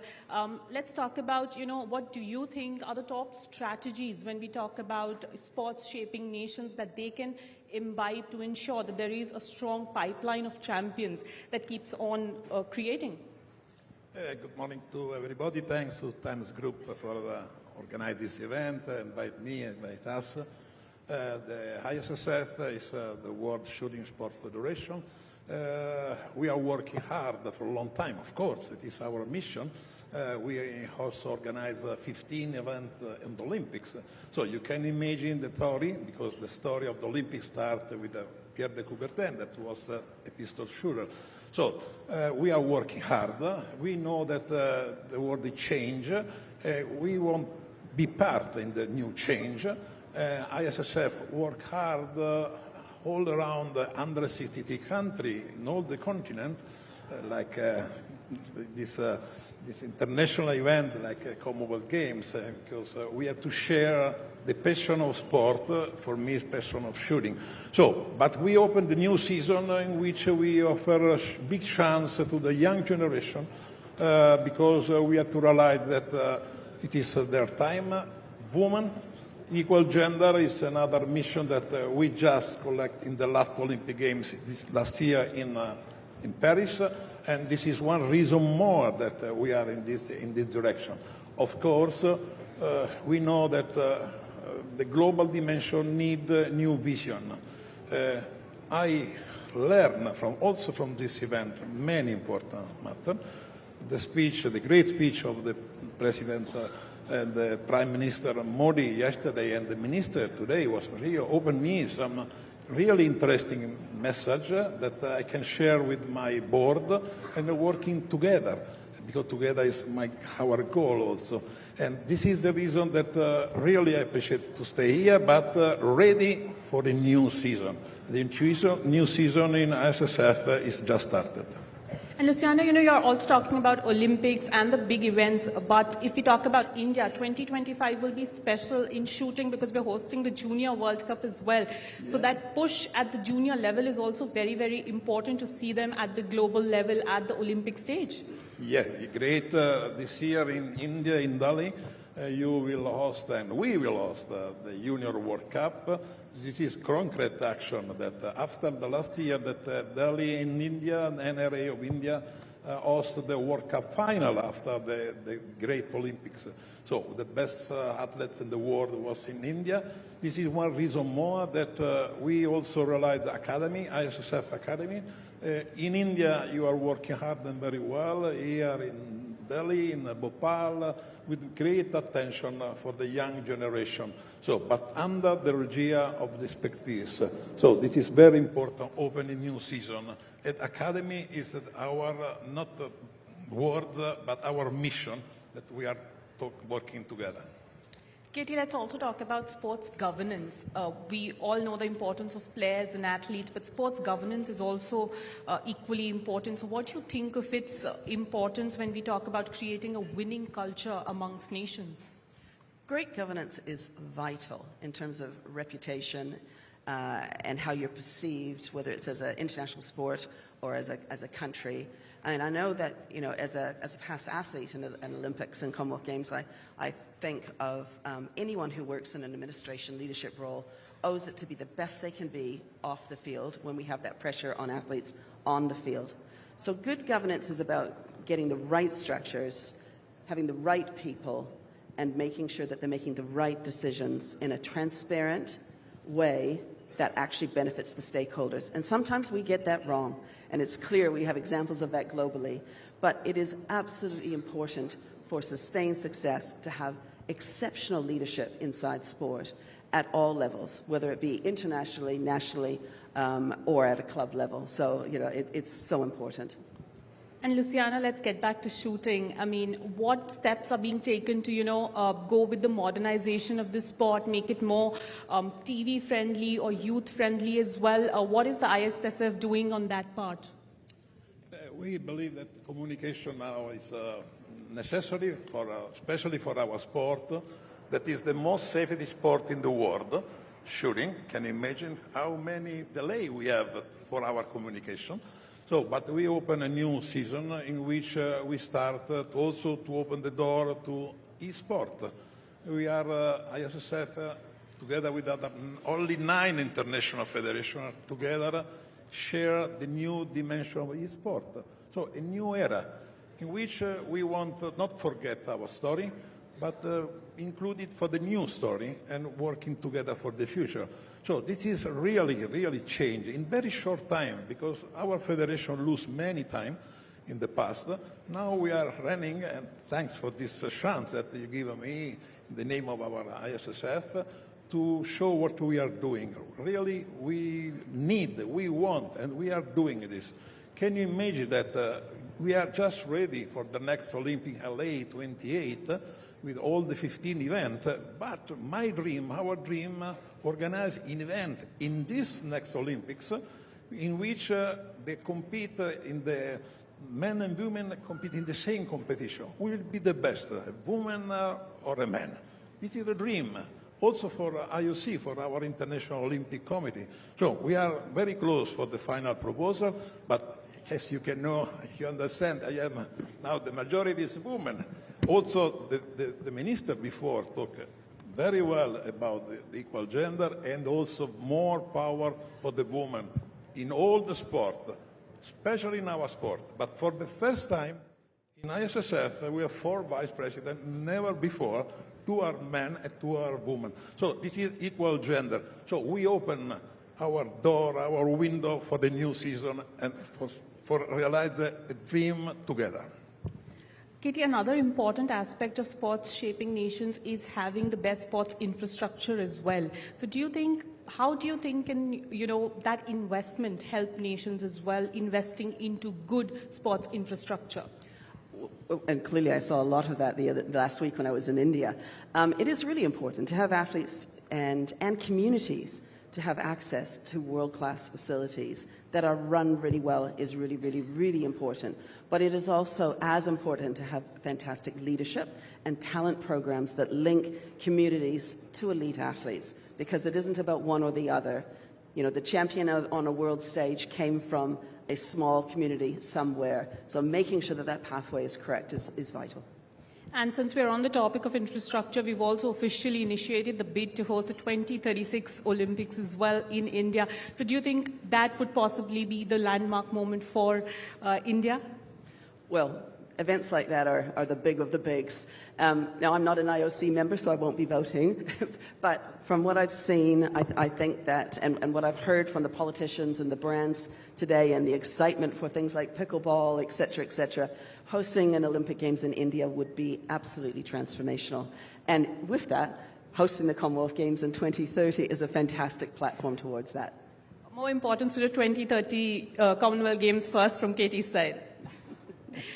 Luciano, also let's talk about the biggest challenges that are there when we talk about, promoting any sport. What do you think are the biggest challenges in terms of promoting a sport like shooting? What have you faced? Challenge for sport is big. It's open everything in the good and the best way. Of course, all sport can open good connection around the world with different countries. It can support the economy, can support the friendship, the good relation around the world. This is one goal of the sport, all the sport, of course. We know that after we organized this event, that was the Olympics, was really great a chance for the country that hosting this event. So I am sure that India, this year, for the Junior World Cup here in Delhi, can have a big chance, not only for the young athletes, but also for the delegate, for open connection around the world, and show what India are doing. So great, for me, great surprise in these 2 days. Really, again, congratulations to all of you. But it is important to show also in ISSF family. And we will be held next October here in Delhi, and we will see also in the future. And thanks for the academy that you have here in Delhi, that you have in Bhopal. You are working hard and very, very well for all the athletes, No one type, no, all. At the score in the Olympics, Manu, your Olympic champion, was really great. Luciano, since we're on the topic of an international competition, do you think international competitions impact a country's economic and diplomatic standing as well? 100%. It's a big chance in this, especially in this area around the world. The friendship is very important to realize. Also, the minister talked about the war, about the critical situation around the world. So this is very important. And sport has really true power, and we are ready. We are ready to cooperate, to working together for help and for the peace, for the good relation. This is our goal. It is in our story, in our spirit, in our heart, in our mind. But now we have to do. This is our time. Well, Luciano and Katie, thank you so much for being here with us and, gracing this Global Business Summit. It's been very, very inspiring to hear you and understand how actually sports can shape nations and craft champions as well. So thank you so much for being here. Katie, any closing words from you? Well, what I can say, if I continue on to see the growth and the transformation of sport that's happening in India, and one of those goals is to be a top 10 nation at an Olympic Games, you're on track to moving towards that goal. Thank you so much. A huge round of applause, please, for Luciano and Katie.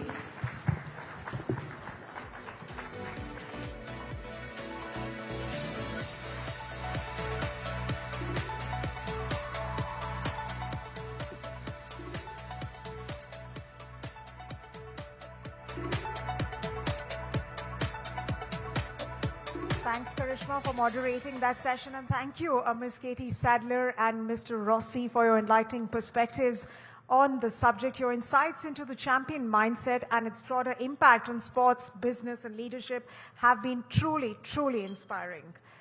Ladies and gentlemen, we'll now be proceeding on to our next session.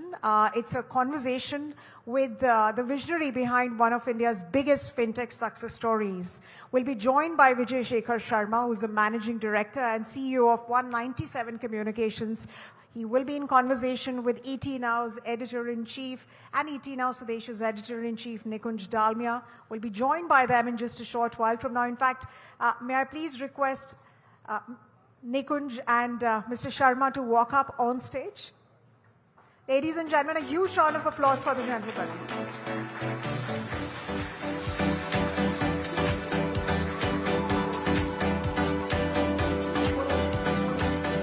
With Vijay Bhai, there's always this customary selfie which we take. So before the show, we will take that selfie.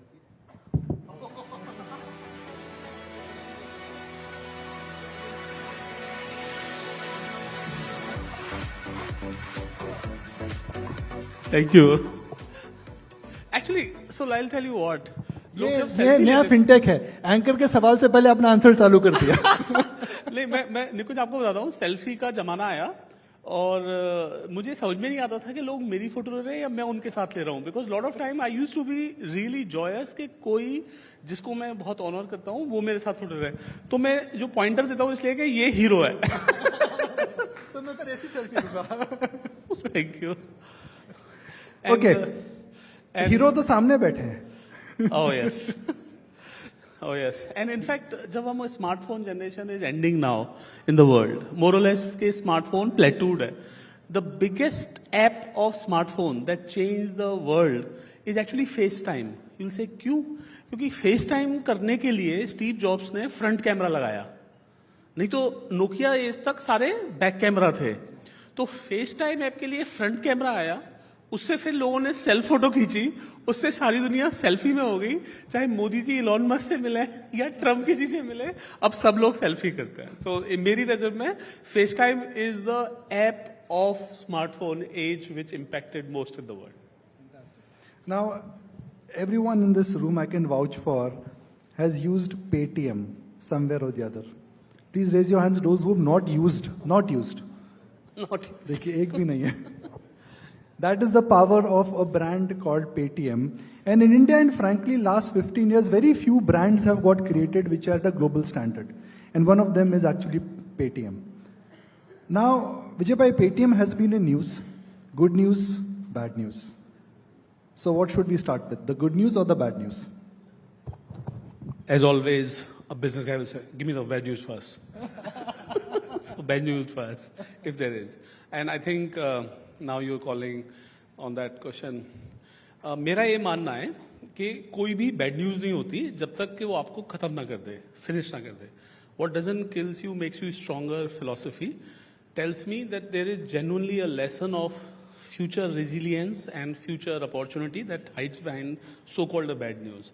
And I can say that there was a lot of lesson to learn and there was an obligation to lesson to learn.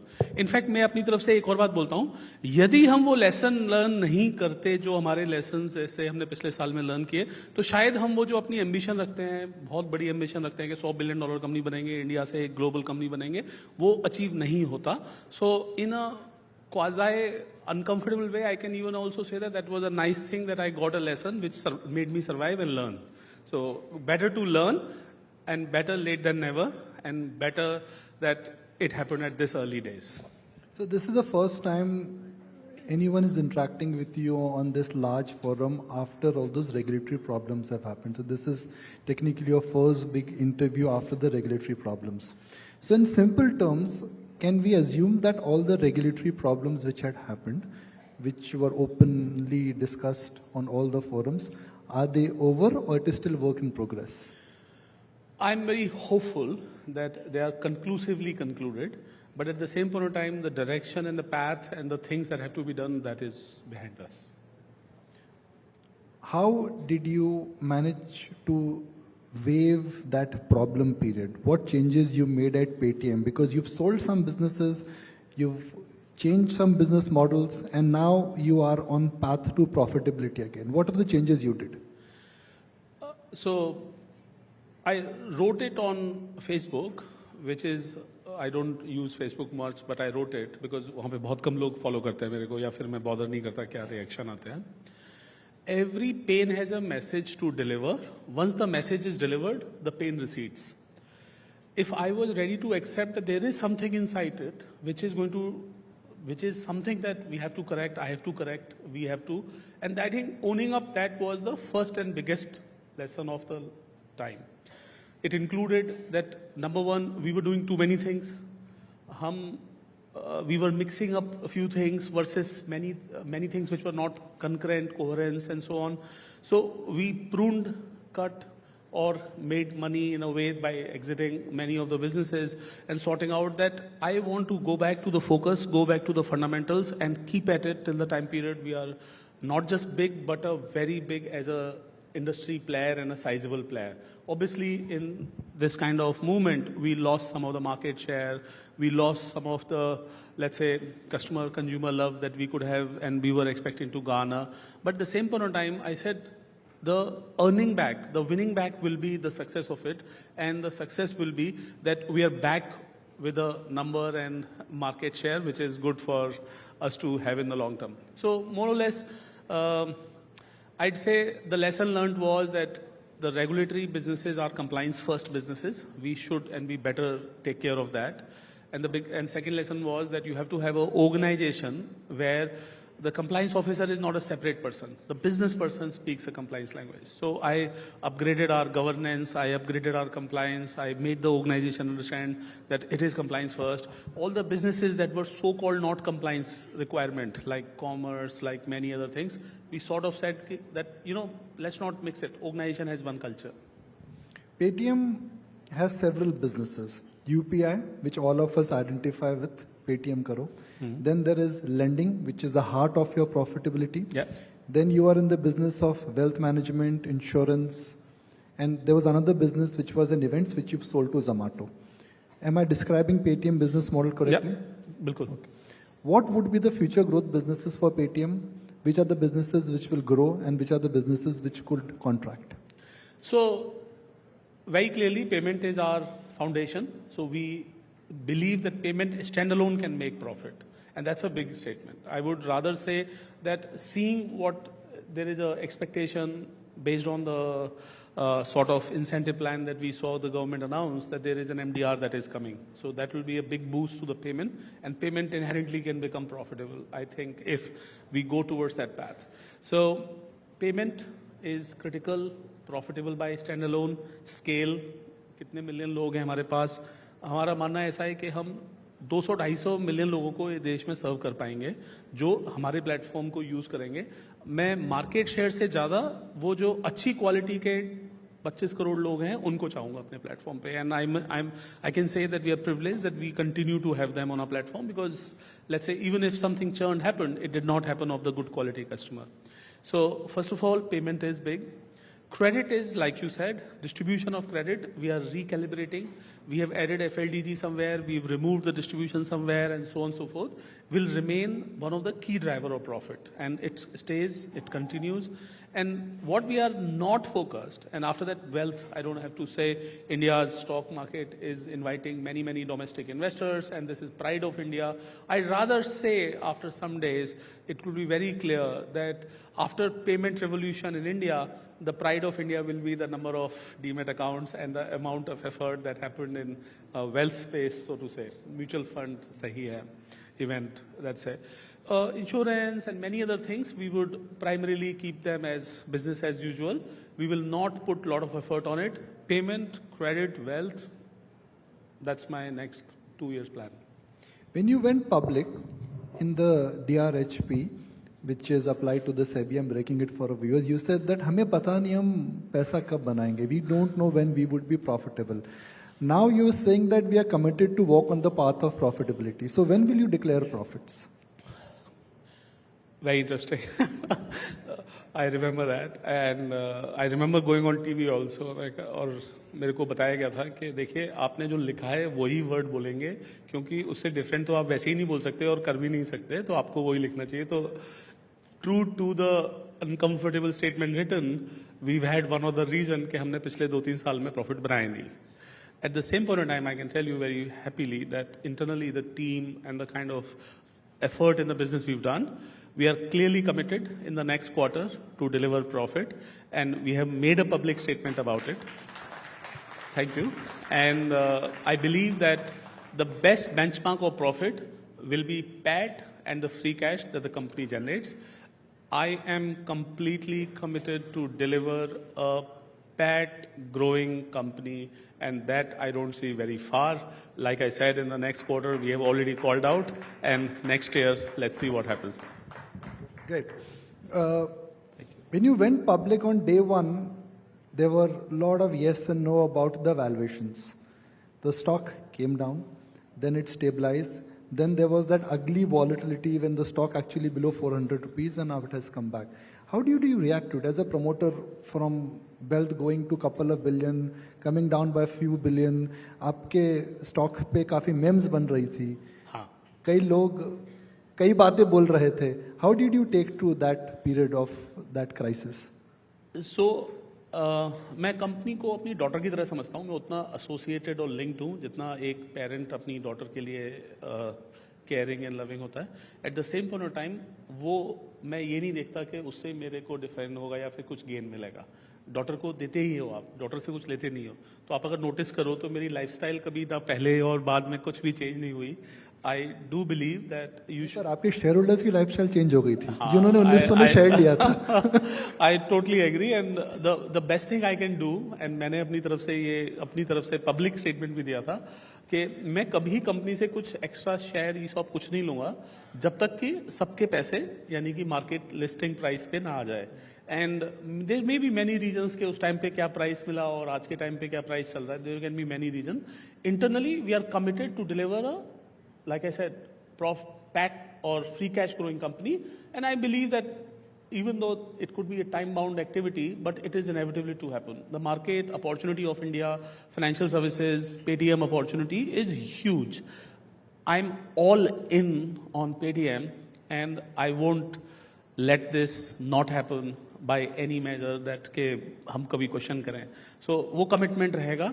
और मेरा मानना है कि अब हमारे को रास्ता business model clear है. And like you said it in the DRHP वी saying we don't know when we will be profitable, and now I'm saying that we are here in the next quarter and quarter after that. So here it is.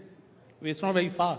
It could have been a little bit frothy in terms of many regions in the market of opportunity guessing or opportunity or size guessing, and then market itself takes corrections. आपने देखा होगा personal loan के अंदर, unsecure credit के अंदर बहुत कुछ हुआ, फिर हमारी कंपनी के अंदर बहुत कुछ हुआ. तो मेरा मानना ऐसा है कि whatever has happened has made us stronger and better. Now we are for good committed and clearly seeing the path towards a large profit. So take a leap of faith on Vijay Shekhar Sharma. This time he will deliver. मैं तो ये कहना चाहता हूँ कि actions speak louder than words. So instead of saying it, I'll say that we will deliver it. Fantastic, fantastic. And I just want to set the context here that very few companies essentially have managed to really go through this curve of changes, disruption, reaching customer satisfaction levels, going through the regulatory ups and downs, and then really arrive as a winner. So I'll put a very basic question for the audience here. A company is judged on a curve. Startup, then they become young, then they become mature, and then they reach at the stage of decay. Is Paytm still at a startup stage where high growth, exceptionally strong compounding, that is ahead of Paytm? Actually, if you see the base numbers, they are phenomenally small. So there is high growth inevitably. India intersection, financial services intersectional, the kind of customer we are serving, there is inevitability. I would rather say startup में bottom line की चिंता नहीं करते, equity से पैसा raise करते रहते हैं. और mature company में जैसे होता है ना, पहले खुद कमाएं फिर दुल्हन लाएं, उस तरह का हो जाता है कि आप पहला अपना पैसा खुद कमाएं फिर उसको इन्वेस्ट करें, तो वो mature कंपनी होती है. तो स्टार्टअप और mature कंपनी में ग्रोथ से एक ठीक है, वो एक सॉर्ट ऑफ बाई प्रोडक्ट हो जाता है. बट मैं कहूँगा कि मैच्योर कंपनी बहुत अच्छी ग्रो करती हैं, और मैच्योर कंपनी वो होती हैं जो अपने पैसे जो इन्वेस्ट करने होते हैं खुद अर्न करती हैं. सो हमने, जैसा आपने देखा होगा, जो we raised about $1 billion and we have more than that in the cash in the hand is inherently a statement that we are here to invest also with the money that exists from the business, not necessarily just the equity money, so to say. And there goes opportunity also. पहले हमारे company का अपना bottom line आएगा, फिर वो उस bottom line को हम फर्दर इन्वेस्ट करेंगे. ये एक स्टार्टअप नहीं करती. ये एक टिपिकली स्टार्टअप करती है कि मैं एक्स्ट्रा फंड रेज करूं सो दैट द मार्केट में ग्रो करूं या इन्वेस्ट करूं. मैं कहूंगा कि हम अपनी खून पसीने की मिलेगी तो यार वो खाएंगे, वो वाला और लगता है कि हम अपनी मेहनत से बनाएंगे और उसको इन्वेस्ट करेंगे और मार्केट बड़ा करेंगे. Fantastic. So I'll just close with one final question, something I've been wanting to seek an answer. So I'll be slightly selfish because इसका आंसर मैं जानना चाहता हूँ. And I'll put a context here, which is that every 10 years there is a wave which comes. When first time GPS came, it put the map industry on the back foot. Correct. Then when internet came, it started the revolution of Amazon. Correct. Then when smartphone came, Paytm was born. Uberization of the economy happened. Now AI has come. Ji. What will change in the short term because of AI in India? What will change in the medium term? What will change in the long term? ये मेरा being a technology person, ये मेरे लिए बहुत important है कि as a India we can use AI at a mass scale, population scale. AI को थोड़ा सा मैं स्टेटमेंट देना चाहता हूँ as of now. अभी हम लोग कमांड लाइन पे कुछ चैट बॉक्स में लिखते हैं एंड उसका कुछ आउटपुट टेक्स्ट में आ जाता है. तो ये बिल्कुल इंटरनेट जो बहुत लोग जानते होंगे 94-95 में था, उस तरह का इंटरनेट हुआ. जबकि रेवोल्यूशन ऑफ इंटरनेट आया उसके 10 साल और 20 साल बाद, मतलब हम बात कर रहे थे 2005 में और 2015 में. तो एक तरीके से अगर हम अभी देखें तो एआई जो अभी है वो प्रॉमिसिंग है. मतलब इलेक्ट्रिसिटी बन रही है लेकिन इलेक्ट्रिसिटी के यूज केस क्लियर नहीं है कि कितने सारे और होंगे और इनॉर्मस यूज केसेस हैं. उसी तरीके से एआई के अंदर जो सबसे पहले दिख रहा है वो सारे जॉब्स जो टेक्स्ट आउटपुट की तरफ से सॉर्ट आउट हो सकता है वो खत्म हो जाएंगे या फिर लिमिटेड हो जाएंगे. मतलब उनकी जॉब की ग्रोथ रुक जाएगी and there will be more efficacy and efficiency of the agent who would be handling the text. Now this could be the job profile or skill from any kind of jobs that you are talking about text output wise. But the great thing will happen that AI will become the power and tool to give you more power and tool to grow better in the. So लोगों की skill enhance हो जाएगी, efficacy enhance हो जाएगी, productivity बढ़ जाएगी. The job which was अब जैसा हम लोग सब एग्जाम्पल लेते ही हैं, इफ यू रिमेंबर कि जब एटीएम आया था तब लोगों ने सोचा ATM, I am talking city bank जो पहले बार एटीएम लाया था, कि बैंक के ब्रांचों का क्या होगा. आपको लगता है बैंक ब्रांच कम हुए थे, ज्यादा हुए थे. इसी तरीके से जब इंटरनेट आया तो लोगों को लगा कि अब तो ऑफिसेज कम हो जाएंगे, कम हुए ज्यादा हुए. तो productivity enhancement enhances the job prospect of the economy and this is a incredible productivity enhancement tool. People will move from a small skill to a larger skill. पहले आप और मैं जैसे अभी हम लोग अपने आप को DIY ट्रेडिंग करने की बात कर लेते हैं. पहले ट्रेडिंग करने के लिए हमें एक एडवाइजर, ब्रोकर, ये सारा स्ट्रक्चर चाहिए था. तो immense industry growth, economic growth, including and not limited to people who are under skilled और low skilled going towards higher skill. So short term में लगेगा कि ये एक तरीके से कुछ कहीं ये जॉब लॉस तो ना कर दे, और लॉन्ग टर्म में होगा कि wow how are we living without it. So मेरी नज़र में चाहे जैसा आपने बोला कि मैप के बाद जीपीएस कंपनी का कुछ नहीं हुआ, बट लेकिन मैप के बाद तो इतने सारे और बिजनेस बन गए ना जिसके कारण हम बेटर लाइफ जी पा रहे हैं. अब आप मैप के कारण कॉमर्स देखते हो, मैप के कारण उबर देखते हो, मैप के कारण आपकी जो दसियों हजारों इंडस्ट्री जो बनी उसके बाद वो पहले एग्जिस्ट नहीं करती थी. Fantastic. So before I wrap, I'm going to stand up and say something about Mr. Vijay Shekhar, which is that what is that one thing which I have over the years seen with Vijay Bhai, it's about you only, which has differentiated from others. It is not vision, it is not wisdom, it is not his lifestyle. I think one thing is grit. His ability to never say never. His ability to really stand, fall, get up, run. And that is a differentiating factor which I guess has made what looked like a small company a global benchmark to reckon with. The Prime Minister himself, when he went to France on his last visit, UPI use kara tha, Paytm use kara tha. Thank you very much. And when people ask him what to do, he just says one simple thing: believe in India and be gritty by nature. Thank you very much. Thank you so much. Thank you very Thank much. you. Very generous. Thank you. Thank you.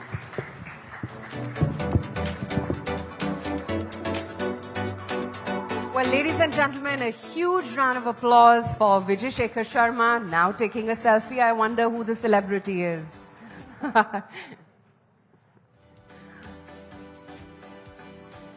Well, ladies and gentlemen, don't forget to scan the QR code, which is going to be displayed on your screens right now. You can get instant access to all the pictures which are clicked here at the Darbar Hall. Within seconds, you're going to get the images at your fingertips. Thanks to our AI photo partner, Filter Pixel. Share them on your social media handles using the hashtags Scripting a Tomorrow and hashtag GBS2025.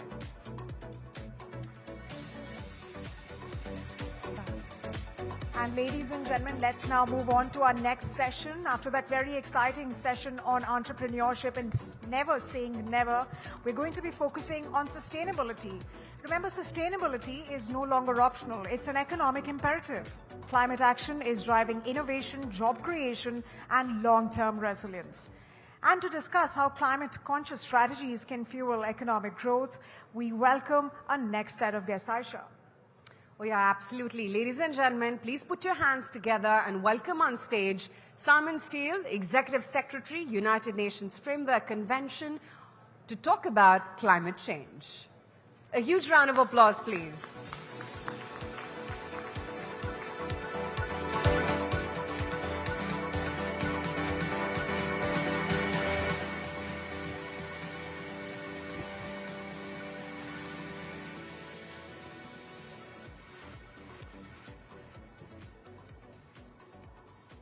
I was just checking the time, so it's good afternoon to all. So friends, clean energy has broken through. $2 trillion worldwide was invested just last year. Climate action clearly isn't charity. Investment only reaches levels like these because of commercial and economic self-interest. And India is a case in point. India is a solar superpower, reaching 100 gigawatts in record time, putting the country on a path to meet Prime Minister Modi's ambitious 500 gigawatt target for clean energy, sharing these world-leading lessons through the International Solar Alliance. Indian companies and more like them see huge potential and profits. Their investment means cheaper energy prices for other companies across Indian industries, and consumers shielded from the worst impacts of highly volatile global energy crises that fuel inflationary pressures. On this clean energy base, India can build a wider clean industry and manufacturing boom, meaning more opportunity, more jobs, and rising living standards, more energy access, more for more people, all around the country. The transition is inevitable. The dividends are simply too great to ignore. Every day we see new developments. Take, for example, recent tenders for energy where renewables are already competitive with coal. And it's only a matter of time until they outcompete any and every fossil fuel. Or take the recent unveiling of India's largest utility-scale battery energy storage system by BSES. This project will soon serve 12,000 low-income customers with continuous electricity supply, even in the event of technical faults or grid failures. That's money in the pockets of entrepreneurs and investors, and electricity powering homes of ordinary people, boosting living standards and opportunities. Just think of the education and health outcomes as lighting, connectivity, and refrigeration improve. Then scale that up by many millions and calculate the nationwide productivity gains that will help power economic growth. Not to mention jobs and higher incomes for people that want their communities to breathe clean air in homes that are warm in winter and cool in summer. In 2023, the renewable energy sector alone created over 1 million jobs here in India. That's 7% of the global renewable energy workforce worldwide here in India. And this is just the start. New manufacturing and onshoring supply chains, particularly in sectors like electric vehicles, will create millions more jobs, driving economic growth and shared prosperity. Vast profits for those who act quickly, and development for everyone around them. This is especially the case in India, because India is laying the groundwork for a massive economic surge. This is a country with a young population. They're highly motivated to work for a better life, to build resilience in their communities and local economies, to grow the pie for themselves and for those that invest in them. GDP per capita is rising and will only continue to keep increasing. People are determined to share in the benefits of this prosperity. The countries and companies that invest early and decisively in the infrastructure of a renewable future and in the education and skills empowering people to join in this prosperity will reap the biggest rewards. You have a valuable partner in your government who understands this well. Now is the time to redouble your efforts. If others take longer to follow, that only means that when they decide to catch up, they will do so following your success, buying your products, paying royalties for your intellectual property, setting the course for industrialization through decarbonization, ensuring a future that is not only cleaner, but also more prosperous and more secure. And it's essential that your new national climate plan, or nationally determined contribution, sets you on this course. While it's true that the transition is inevitable, who benefits the most is not. Those that are most vulnerable and have contributed least to the causes of the climate crisis have vast appetite to step up climate action, but simply lack the financial means to do so. This year, my own organization and many others will redouble our efforts to help identify and unleash the international finance needed to invest in both the energy transition and building climate resilience, making sure the finance targets we agreed in Baku are a baseline, not an end line. And those that need finance the most get more and sooner. We'll also work with our Brazilian colleagues and others to find ways to lower the cost of capital for the investment we need, building on the insights and inputs of the Indian G20 presidency. And we will work to ensure more countries follow India's lead in prioritizing life, unleashing the power of institutions, communities, and individuals to protect the environment and promote a circular economy, as championed by Prime Minister Modi. Every country, and indeed every person on the planet, will benefit from the prosperity you create and the climate change risks we all avoid. India is in an incredible position, I urge you to harness the full potential of that position for the benefit of all Indians and for people everywhere. I thank you.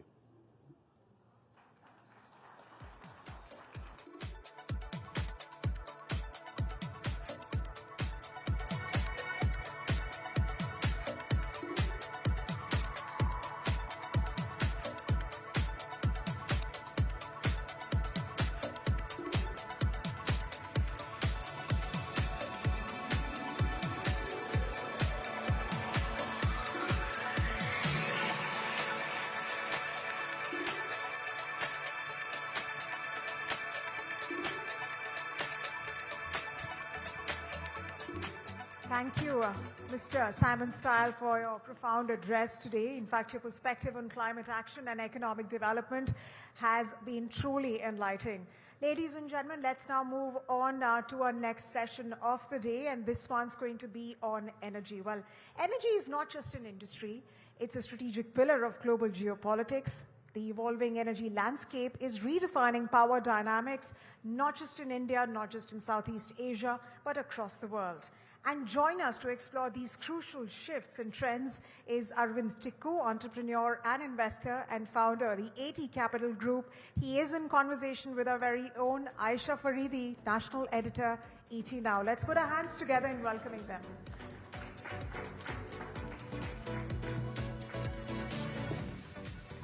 Thank you, all of you.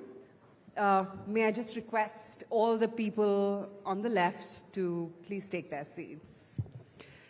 Hi, Arvind. Hi. Hi. So we're here to talk about energy, geopolitics, and how we're going to explore and maneuver the new world order.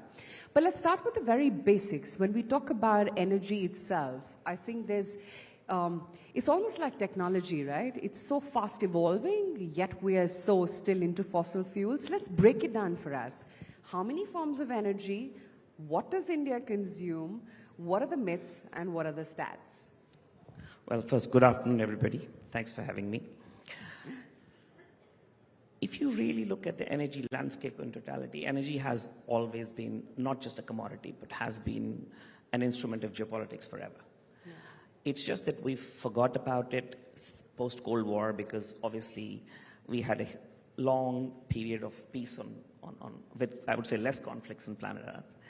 And now with the conflict, the Russia-Ukraine conflict, the whole energy discourse has come up again because now we see actually energy being used as an instrument of diplomacy or as an instrument of geopolitics. So the broader frame of energy from India context should be broken into two aspects. Number one would be the import of fossil fuels, which is crude that we do. India imports about 5.5 million barrels of oil a day. We are the third largest importer. And then India needs electricity for manufacturing, electricity for agriculture, electricity for homes. And today, if you look at the Indian electricity landscape, we literally only consume 2% of energy. Last year, we produced 2% of energy from imported LNG. And although we have 30,000 megawatts of installed capacity in India, so when you say energy, you're talking about gas. Crude oil. About gas, yeah.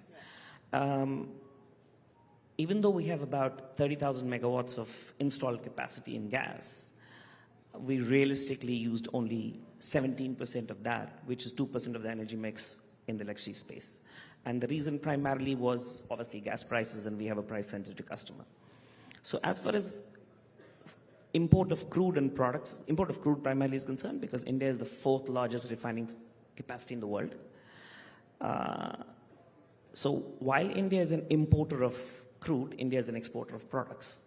And the opportunity for becoming such a large exporter of products primarily to Europe started with the fact that post-Ukraine conflict, Europe, which used to get about 40% of their gas from Russia, those chains all got disrupted. And all of a sudden, they needed to import from LNG from America, which obviously is much more expensive from dry gas than dry gas that was coming out of Russia, which now we see, how it's affecting Europe. It's effectively we see deindustrialization of Europe happening at a pace which has never happened post-World War II.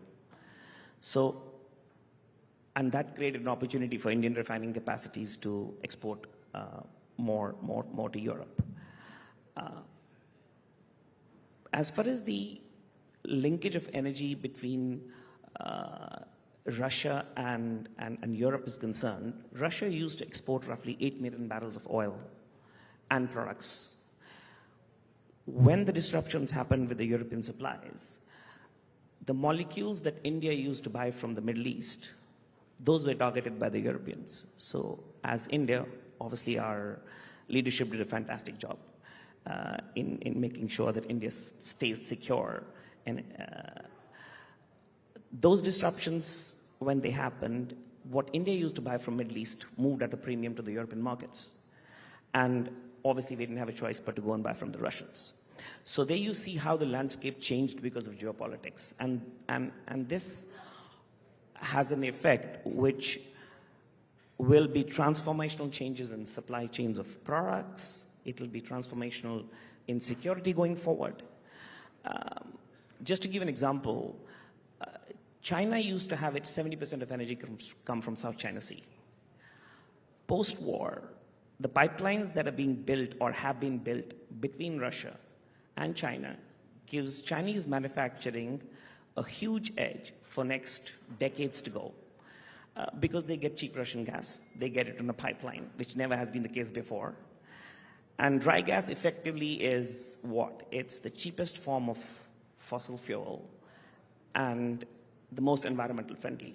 It's not that polluting as LNG is. So while we know that 30% of manufacturing is controlled by China today, imagine now Chinese having access to energy on land, which obviously removes a lot of threat on the South China Sea because the disruptions can't happen like they would. These changes will stay and they'll have an effect on, on economies, on world, for decades to come. Quite interesting. A lot of food for thought. But let's begin with one of the points that you made earlier, that, when it comes to consumer prices, when you talk about India, for instance, petrol and diesel are such price-sensitive commodities that they can make or break economies and governments. It's that consumer angle. Tell me, how do those dynamics actually play out? So we've seen the dynamics play out on our energy bill. What we import every year is about $150 billion. And that has a huge effect on our current account deficit. That has a huge effect on our rupee-dollar exchange. So for us, having low energy prices, which means having diversification of energy sources that can come from, whatever works cheapest for us, and that's what our petroleum minister says, I'm floating tenders, who gives me the cheapest energy, I'm going to go and buy from there. But the fact of the matter is that we saw when Biden administration recently left and put 300 vessels that were on high seas on sanctions, we know there were vessels offshore India that couldn't be docked because of sanctions. So these disruptions, Indian economy is going to be exposed to. The key is how do we manage them at a, at a world scale. And what tools do we have to try and maneuver this? Sorry, what was the question? No, and what tools, I said, do we have to maneuver this ever-changing, dynamic, volatile world? As far as crude is concerned, we have to work within the framework that we have out there, which is we can't affect the policies of Europeans vis-a-vis, for example, the sanctions, right? We can't affect the policies of Americans vis-a-vis sanctions, although, as I said, the leadership has done a fantastic job convincing Americans that if India is not able to import and we have 1.4 billion people to take care of, and you have taken the barrels which India was buying from Middle East, how do you expect us to, feed 1.4 billion people or keep an economy of 1.4 billion people growing? So obviously that plays a role. Diplomacy plays a role, obviously. And then we've seen that inflation in the Western economies was high, and now we see a higher interest rate environment. It doesn't work for them as well, because if energy prices stay high, inflation goes higher. And as much as we have heard either the Biden administration promise Europeans $50 billion cubic meters of gas, or President Trump saying, drill, baby, drill. The fact of the matter is that they don't really control, the production of this of crude. We have OPEC. OPEC keeps an eye on balance of demand and supply. They want to maintain a certain price to keep industry viable. We have American petroleum industry completely controlled by the private sector. We saw what happened when prices came down. The finance literally dried up for them, and they want to keep prices at a profitable level as well. So while they might want to influence the production of more, more crude oil, the fact of the matter is that economics is going to sit at the bedrock of it. So I'm not quite sure that energy, you can just drill, baby, drill, and they will be able to drill. But yeah, those are the dynamics within which we have to work. So that's that on fossil fuels as we know it. What about the whole energy transition, the world moving to green energy?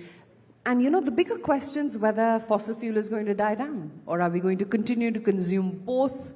Where is the world headed when it comes to energy transition? Well, the notion that fossil fuels are going to dry down over next even 30, 40 years, I think is a misnomer. I don't think as yet, until we have a breakthrough in new technology. So we see fossil fuels staying where they are, at least till 2040, maybe even in case of India, it's going to be 2050, 2060. As far as the electricity generation is concerned, obviously we see renewable playing an important role, and in terms of India playing a very important role. But Indian renewable space, the bedrock of Indian renewable has been imports from China primarily. Chinese control the 90% of EV and PV on planet Earth, technology-wise and manufacturing-wise. You just can't change these things overnight. It's going to take time. How do you compete with an industry that's spent billions and billions of dollars by subsidies and has grown where it is and expect to change that overnight? We see, so I think for world to go green or for India to have affordable energy, China is going to play a role, and a substantial role, at least in the foreseeable future. So the transition is going to happen because in India, transition is going to happen because it's going to be demand-driven. We need to have cheap energy.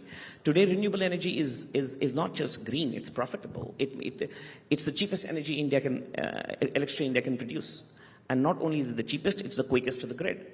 You want to start a coal plant today, it's going to take you 5, 6, 7 years to build it. You want to have a green energy project up and running, it's going to be literally 18 to 22 months. So India has done a great job in investing in the grid, making sure that the energy intermittency of renewable energy is handled, and expansion of grid is happening. So renewable energy is going to play a very, very important role in case of India. Okay. We seem like we're on the right path, though. Sorry? I said we seem like we're on the right path, though. Yes, we are. But thank you, all of you, for taking part in this session. And thank you, Arvind. Thank you. Thank you Valuable very much. insights. Thank you. Thank you.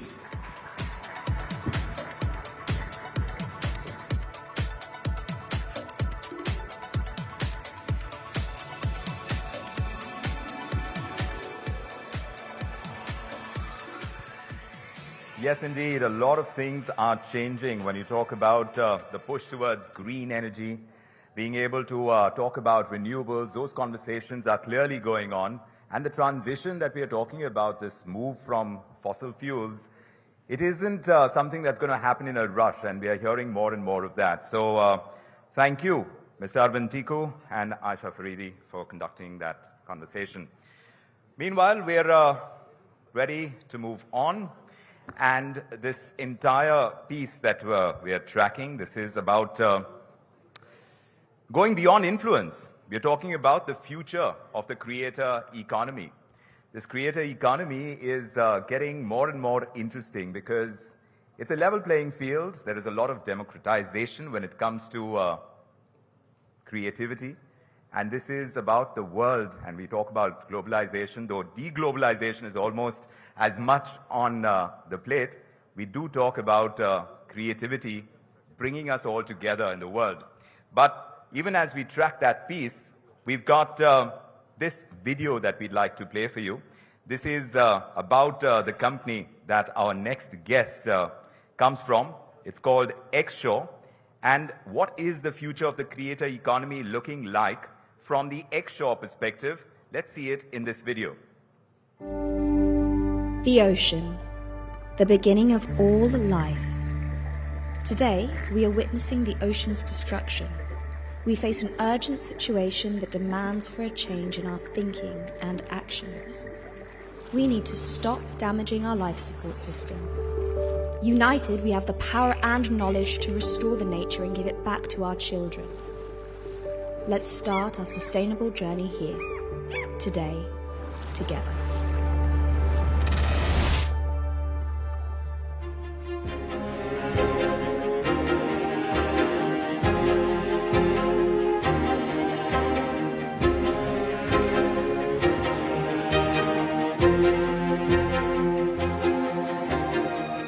You can live out of the sea, but we have to treat it nice. We have to be respectful and we have to live in collaboration. That's why I'm making the electric boats. And I think this is what it takes to let Mother Earth help us and get the sea back to how it should be, full of life.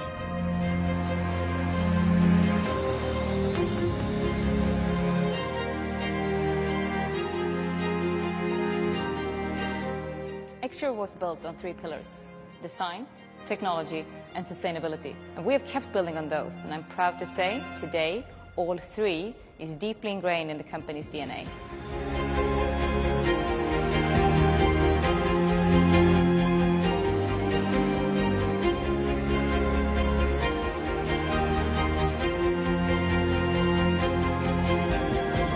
It all made sense to think of the energy efficiency.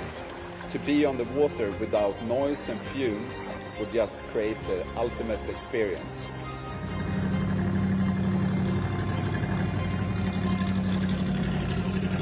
Ridiculous.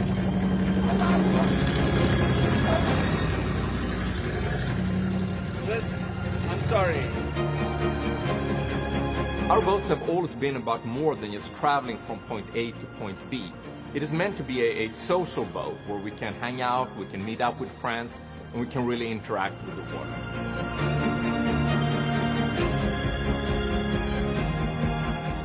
We all need to react now. It is the small steps together that will make the big impact.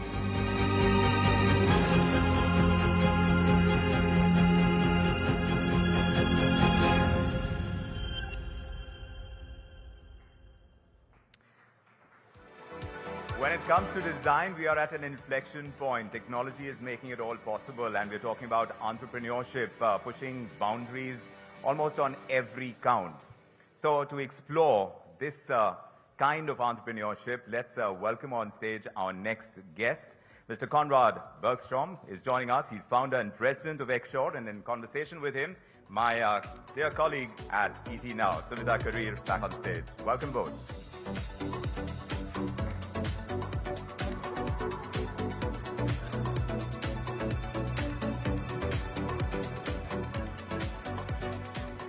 Thanks, Vikram, for that introduction. And thank you very much, Konrad, for taking the time out. By the way, I'm absolutely loving how you've put your outfit together. And that perhaps is also the essence of the companies that you founded, right? You worked on an electronics company as well, which is called Urban Years. And ladies and gentlemen, Marshall as well, the electronics company, that was also his company. So he is the man behind all the design excellence and engineering that you're seeing. So huge round of applause for Konrad. By the way, some really, really shocking statistics, in that presentation that we just saw, and definitely would love to have the company venture here in India as well, given the kind of pollution levels, marine pollution levels that we're hearing of. Konrad, let me first begin with your journey. I believe that you were selling candy and hot dogs on the beach as a 7-year-old. So how did your appetite for business and taking risks and building different businesses, whether it is in electronics and now into electronic boats that make no noise, really begin? Did you have a background in business? Because from what I learned, that your mother was a theater director. Yeah, I didn't come from a rich family. We had to work, and I started very early. And I usually say that the more I train, the more luck I have. But, I mean, it's all about experience. And I've been able to go from different tech companies and now into a boat company. But, of course, we work with sustainability, design, and technology. And that's just makes it very, very strong. All right. And, when we were talking about Marshall backstage, why did you decide to let go of that business? Well, there is always a lot of political stuff when you're running a business, and my dream was to change that space. Marshall was amplificators that started in 1962, and they were the father of rock and roll sound, the distant sound. I was the person in 2009 who saw the opportunity to not only make products for the people who was on stage, actually for the hundreds of thousands or million fans who were standing in the crowd and loved the brand. And I came up with making the headphones and speakers, sold 20 million products in 10 years. And, I'm a guy that believes that I can do a lot of different things. I have a full box with ideas. And I felt that I didn't have that much more to give to that. It's already up and running. It's a new team doing it. And, 3 weeks ago, it was sold to Hongshan Capital. Sorry, it's China. But it was at $1.1 billion. So it's my first unicorn. And then I'm more eager. I have food on my table. I have a lot of money. But I'm more eager to do the next. What can I do? And I think sustainability is something that I really have in my heart. And I believe that I can do companies that inspire. And I take it very seriously, the climate change. At the same time, I don't believe that we should go back and live in a cave. I believe that we can do products and invent technology that we are living in collaboration with Mother Earth. And that's very important to me, to not take more resources than we need. Absolutely, and that is the need of the hour, and I do hope that many more business leaders and startup founders do think like you, keeping sustainability at the core of their business offerings. But let's go back to the boats business, the electric boats business. So you have Elon Musk on one side, in the car side of the business, and in the boat side of the business, it's you, Conrad. So why did you actually decide to come up with e-boats? Well, So a little background is that we're a family from the sea. We've been working with fishing and lived out at sea. And I was a professional surfer, and I could see the sea change. And I didn't like that, I couldn't go out and get my dinner. I couldn't find the fishes as easy as it used to be when I was a small kid. And this is in the mid-90s. And boats were getting very fast and very loud. And when I was diving, I thought I was going to be run over, but the boat could be 2 kilometers away because the density of the water transports sound much longer. So with these problems, I went to my father and my grandpa that are both engineers and innovators, and I said, this is fucked up. We can't live like this, and we need to find a solution. And we started to discuss what it could be, from propeller technologies to the drivetrain. And we quite quickly came to the conclusion that electricity is quiet, it's much more efficient, and it's clean.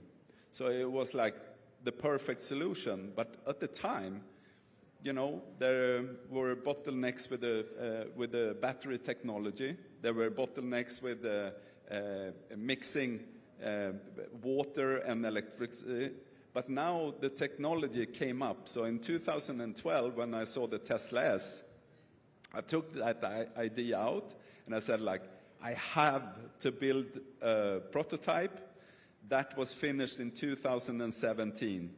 And it didn't work at all according to the Excel sheet. You know, it was going to do 25 knots. It did 12. It was going to go 10 nautical miles. It did 800 meters. So, but the experience to get out on the water without noise and fumes was just what we call the power of silence. And I said, I need to throw money onto this. This is just too good not to execute. So it's a fabulous product because it's also keeping with the sustainability narrative that definitely is the need of the hour.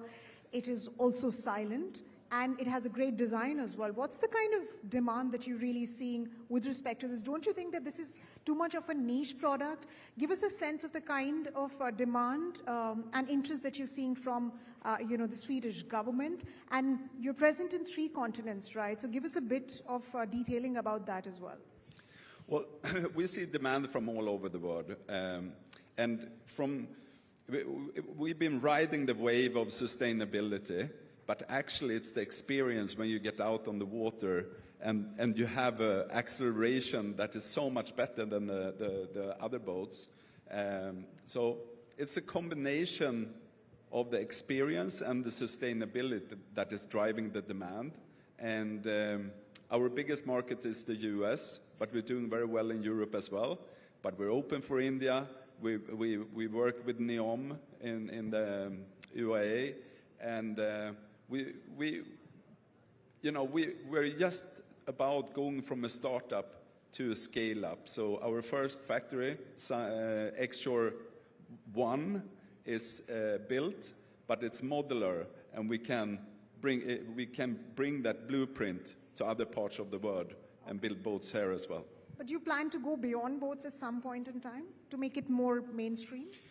I mean, we are looking at different developments, but right now we're focusing on growing the business. The world can gain significantly from that. Sorry? The world can significantly look at gaining from that if we have multiple players within the sustainability ecosystem. Can you imagine when you're going to a lot of the hotels, you're getting picked up by a speedboat that it's a terrible trip to the hotel for the experience.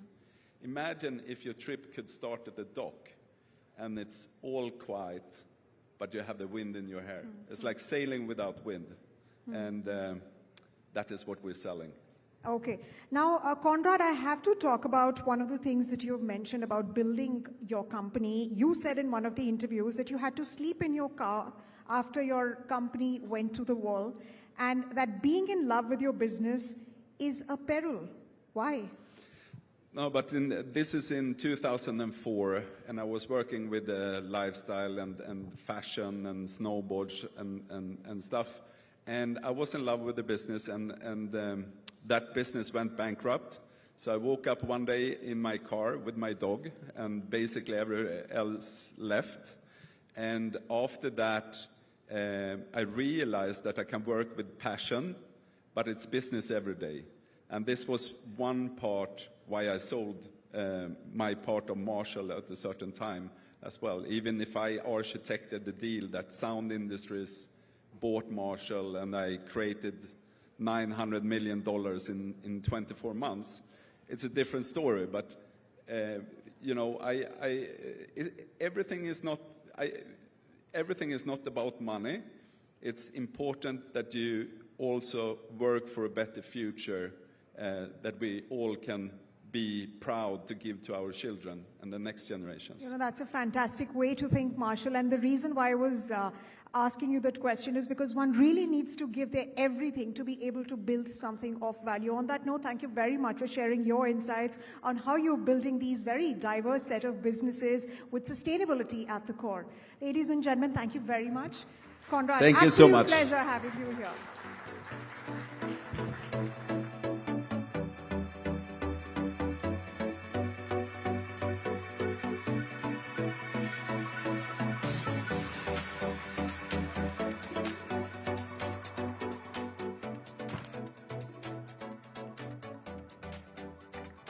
All right, ladies and gentlemen, after that fantastic conversation with Conrad, who's into the business of building e-boats that are silent boats. He's also built several other businesses, like I was mentioning, Urban Ears, which is an electronics company, Marshall as well, which you must be very familiar with.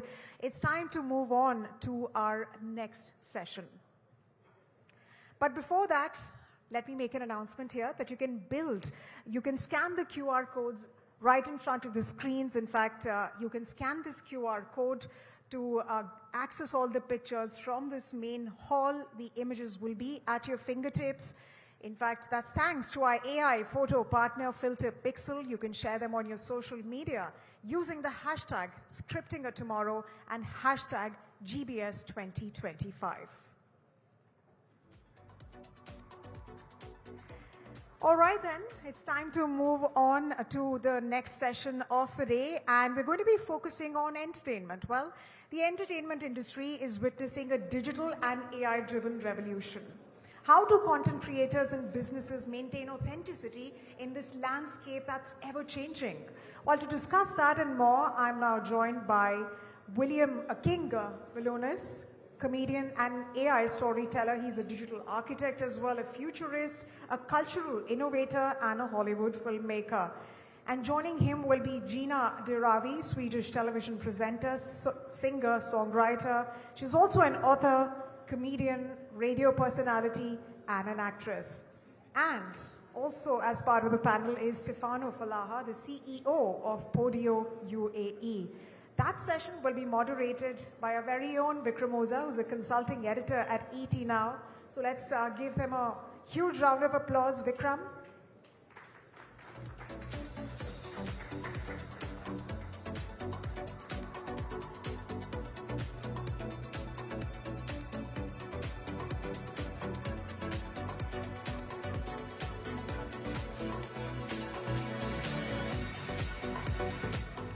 This is going to be a fascinating conversation. I've been looking forward to it all morning, and it's happening right now. It's so good to have three entertainers, two in the traditional sense of entertainment, and one who is an enabler. But all three of them are in India for the first time, and we're talking about culture, the business of entertainment in a global paradox. And paradox it is, because we're kind of in an environment where all this globalization talk is about the world becoming one, right? At one level, we're talking about the world becoming one, but we seem to be drawn to our own, to our kind of people, to our kind of content, to the things that we like, and we are constantly looking for validation for who we are. That identification, that representation is an important piece. So much content getting created, but what is it that the algorithm is choosing for us based on the choices that we are making? It's the kind that we identify with in a broader sense. Visionaries, he went viral, and this happened about a decade ago. And it was a song that was called BBL Drizzy. Yes. I'm not sure how many people in this audience, do you know about BBL Drizzy? Yes? As you know, well, I see one hand, but not too many of us knew. Yeah. And yet it's a song that has gone so viral that has made you a star. Visionaries, I know how easy it is for you to spin a song. And while we were just sitting and chatting, he was able to spin a song for us. You want to play that for us? Yeah. Here we go. We were just chatting. We were just he was chatting with me, and on the phone, he wrote the lyrics, and he had 3 versions of the song. Are you able to find it? Yep, here we go. I was trying to make another one with some global business summit lyrics, but you guys can hear this.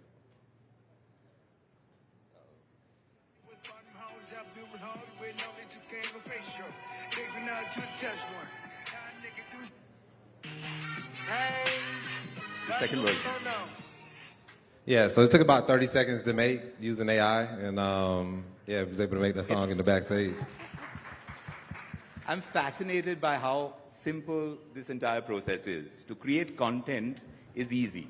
Now, getting people to consume it, is that the tough part? What did it take to make BBL Drizzy the viral song that it became? Visionaries first. Yeah, so, well, BBL Drizzy happened, for those that don't know, it's a song that was inspired by Drake, the famous Canadian rapper. He got into a beef with another rapper. The rapper said that Drake had fake abs, and he started calling him BBL Drizzy. And then, so I took that, used AI, made a song about it, and it went like super viral. So the process is pretty simple, just writing the lyrics and then using prompts to create the song. So that's fascinating. I mean, it can be as easy as that to go viral, and sometimes you really don't know what it's going to take to make so many people watch and appreciate it and share it. But Gina, you've been out there. Sweden, you are a big star, I understand. You're a TV presenter, you do comedy, you do all kinds of things as an entertainer. But tell me what it takes to widen your audience base, because we know you only through what I've been told that you're a huge Swedish star. Yeah. Everyone in Sweden knows you. Yeah. So how you broaden your like the people who know you? How do you widen that audience, or do you even want to? I've never thought about it in that way. For me, it has always go down to what do I want to create and what story do I want to tell. And it doesn't matter if I'm in music or in like I've released a book. I'm writing my second book right now. It's always about, and you talked about this in the beginning, because I never felt represented as a kid. And Why not? Because I was a Palestinian girl who grew up in Sweden, in the north of Sweden. There wasn't a lot of representation or people that looked like me in the industry or in the media in general. And I remember my dad telling me that, I said that I wanted to be in the entertainment industry. And he said, yeah, but Gina, you're Palestinian. People like you, you know, they will never let you be there. And I was like, why not? Why can't someone like me be on the magazines or on TV or make music and create art? And I think that for me, it was always about how can I create a space where I'm able to exist in the world. Wow. And that is very, very powerful.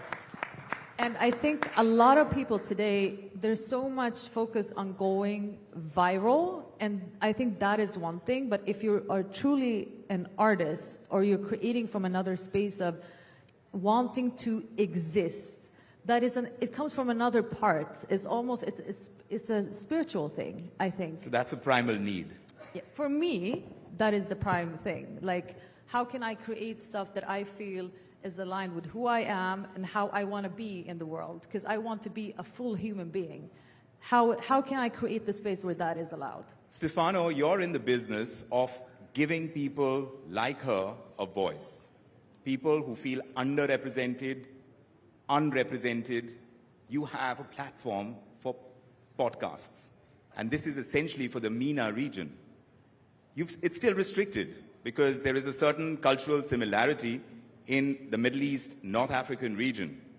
Is that something that you were gunning for? Because it's still creating a niche of a kind. Great question. To be honest, I think it's shifting aligned with how the media landscape is going and where we're heading as consumers, right? We're more and more in the need of authentic, real, raw, and genuine narratives. And this goes hand in hand with the ability of people like Gina to share their stories and build their own communities of their sort. And we've seen that. We've seen the power of podcasting. We've seen the power of how it has the ability to influence an election. We've seen the power of how it has the ability to get and amplify the voices to as many channels as possible and enable repressed stories, enable underrepresented communities to feel connected. And in a way, if you look at it, it's sort of a bridge, right? It's a cultural bridge that is merging these communities across global audiences with their cultural norms and with stories that they resonate from. And so going back maybe to your initial question, is it restrictive? I think more than ever, even governments are realizing that if they don't enable communities and if they don't enable the creation of specific stories and if they don't allow that within we operated in one of the most difficult countries and one of the most difficult and censored markets globally. But that has shifted. Governments are working hand in hand with creators to allow them to shed light on their stories. And that for as long as we can remember, that wasn't the case.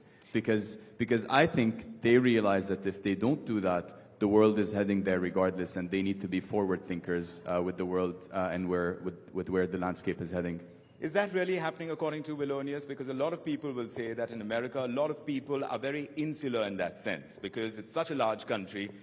They are caught up in everything that is around them, and that pretty much can be said about many people around different parts of the world, because the hyper-local cultures are that much more prominent. To break away from that and say, let me introduce you to something that you haven't heard, haven't seen. Sometimes you don't have the bandwidth for it. Can it really happen where you're talking about the world is one?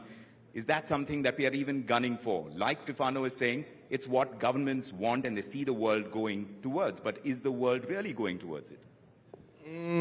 I mean, I would like to think so, but I think it's definitely important for us to just be taking in new experiences and try to, as much as we can, have empathy for everybody and their experiences throughout the world, throughout our communities.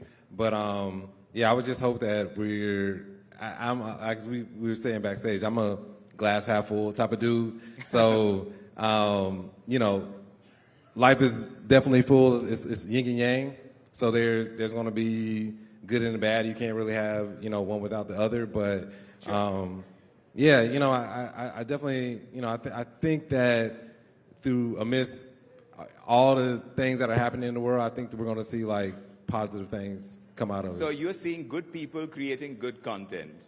Do you agree? Yeah. Is that really happening? Because you'll have all kinds of actors out there. Yeah. You may be well-meaning, and your reality is your reality, and you want to put it out there. Someone else might think that's not good reality, and that's not my version of it, and doesn't even want to be exposed to it. Yeah. Should they be? This is human life. This is the human experience. You have to be able to hear other people's stories, other people's perspectives that you don't agree with. This is life. There's billions of people living on the planet, and to think that we're going to go out into the world and meet people who everyone thinks like us, acts like us, no, it's not going to be like that. And sometimes it's going to be really hard things that you hear from other people, or racist things, or blah, blah, blah. All of that exists, but I always think that, as we said, we talked about it before, I think when you come from a narrative or from a place that one main narrative maybe has been pushed, so a lot of people have felt that they didn't have a voice for so long. Yes. I think now we're on the other extreme part, that everyone wants to voice and say who, how they feel and what they are. The opposite end of the spectrum. Yeah, but I think hopefully it's going to land somewhere else, but we also need to give people time. We're coming from one place, we're moving to another place. You have to also, give human beings time to adapt a bit, I think. So is it economically viable to give a large people a voice? You're in the business of doing it, right, Stefano? Correct. Economically viable, I would say yes. I think we have changed the fundamental way of how voices are shared, discovered, and monetized.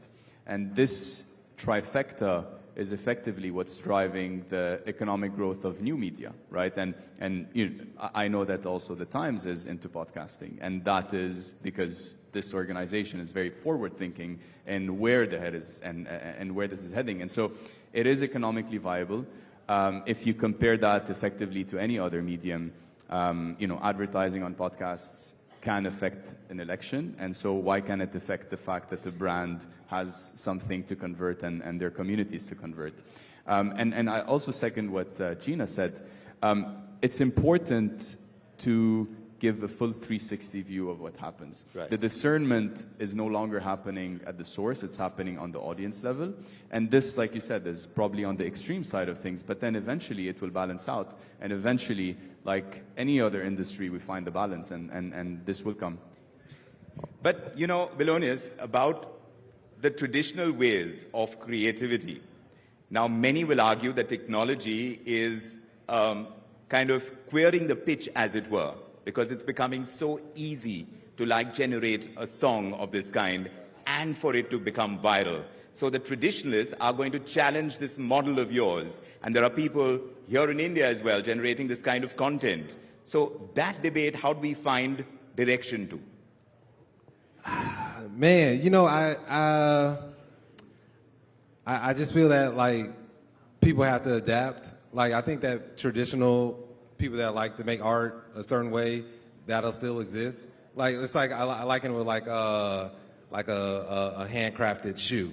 Like, there's some people that's just like, I just want that because I know somebody took their time and did it that way. But, you know, with these tools now, anybody can become an artist. You know what I'm saying? Like, I know there's tons of people that have poetry books and just, they love to write, and they was like, I just want to hear my music sung, you know, and I don't have the money to go to a studio or, you know, pay thousands of dollars, but I would, now with these tools, I can make a Motown song. I can make, you know, these books that my grandmother left me, I can turn that into music, beautiful music. So for me, I feel very empowered with these tools, but I know there's going to be pushback because some people just, they don't want to let go of the way things used to be. Right. Yeah. No, but for people like you who are using tools that are out there with AI, you're going to have that much more as it develops further. For such people, and of course there are people like Gina who are looking for a voice and they have that possibility. Economically, it's becoming that much easier on the pocket to be able to create that and put it out there. But to get audiences for that, now there is an investment to be made to kind of get audiences. Tell us about that bit. How does it actually work, both for the creator, though it's of course economically less demanding on the pocket, but still, whether it's the creator or it's you who's offering the platform on, tell me how it actually works, because we had that syndication model, but now that is going out of the picture. Definitely. No, to second as well, it's really important, and we noticed the power shift and how that happened. You no longer need very expensive production to have a story and to have a voice. Obviously, this comes on a curation and really high quality content, which a lot still appreciate and will continue to appreciate with AI coming up with, you know, generative content. And so that part of the tools has been solved. And then the second part is discoverability, which is still something that everyone is striving to do. And anyone wants reach, anyone wants to distribute. And we've made it possible, we've made it happen by using the syndication model, but applying it across different audiences. So wherever consumers are and wherever people can listen to podcasts, we're going to make that happen. So I'll give you an example of what we did in the Middle East. We plugged in with every single taxi in the UAE. So effectively, creators have a podcast, they upload it or use our platform to create and do the editing. In one click, it reaches all streaming apps, so Apple, Spotify, YouTube, any podcasting app. In addition to that, they also get the chance to distribute their content in taxis. And so within a taxi, there's an OEM. You click on that, you listen to the podcast that has been distributed there. Same for airlines, same for radios, same for gaming apps, same for third-party apps. And so we use the power of audio and the fact that audio can be consumed on the go passively, not necessarily actively, to be able to shed light on the stories and amplify as much as possible the content that's being created. Discoverability is key. And if you go back at the fundamentals of the content industry, content is king, but distribution is also king. And so it's a mix and match between both. You can have great premium content, but without distribution and without the reach that it creates, and without your ability to actually foster communities across all these channels, because these communities create other communities through network effects and through all the different feedback loops. And so all of that comes together to create a full ecosystem. And if you also lack the part of monetization, that also fragments part of the value chain. And so they all go hand in hand, which is the trifecta I referred to in the beginning. So Gina, because you've worked on so many different media and you've worked in traditional media as well, when you are looking at amplifying your voice, which medium comes most handy at one level, which you find giving you the biggest reach, where you get that much more feedback, where there is that much more interaction? Honestly, the biggest reach, I mean, traditional TV, but you don't get the same artistic freedom. So I moved into music and books, but my biggest reach was really, I think, YouTube created the biggest community for me. And When I was one of the first YouTubers in Sweden, and that created such a huge community for me. And then when I moved into traditional TV, it was a different type of community, but you don't have that artistic freedom. But there's different things, and I think there's a difference between being a content creator or just creating for reach and actually being an artist and creating art. Two totally different things. When you create art, you don't think about the reach, you don't think about money, you don't think about the economics of anything. You think, what story is it that I want to tell? What do I want to create? And then that will give you a pull because you connect to people's hearts. But aren't you making a conscious choice when you're choosing the medium on which you want to put out your content? I am, but that's why I'm working. You said before, you do so many things. Yeah, because I know that different parts of me, I need to put them on different places. When I want to make So how do you choose what goes where?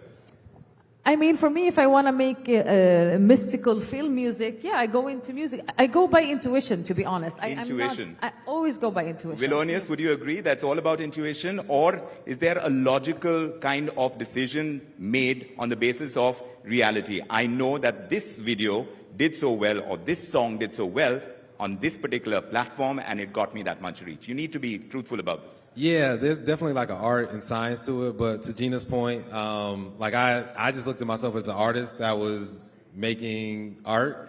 I just so happened to go like viral and made money from it.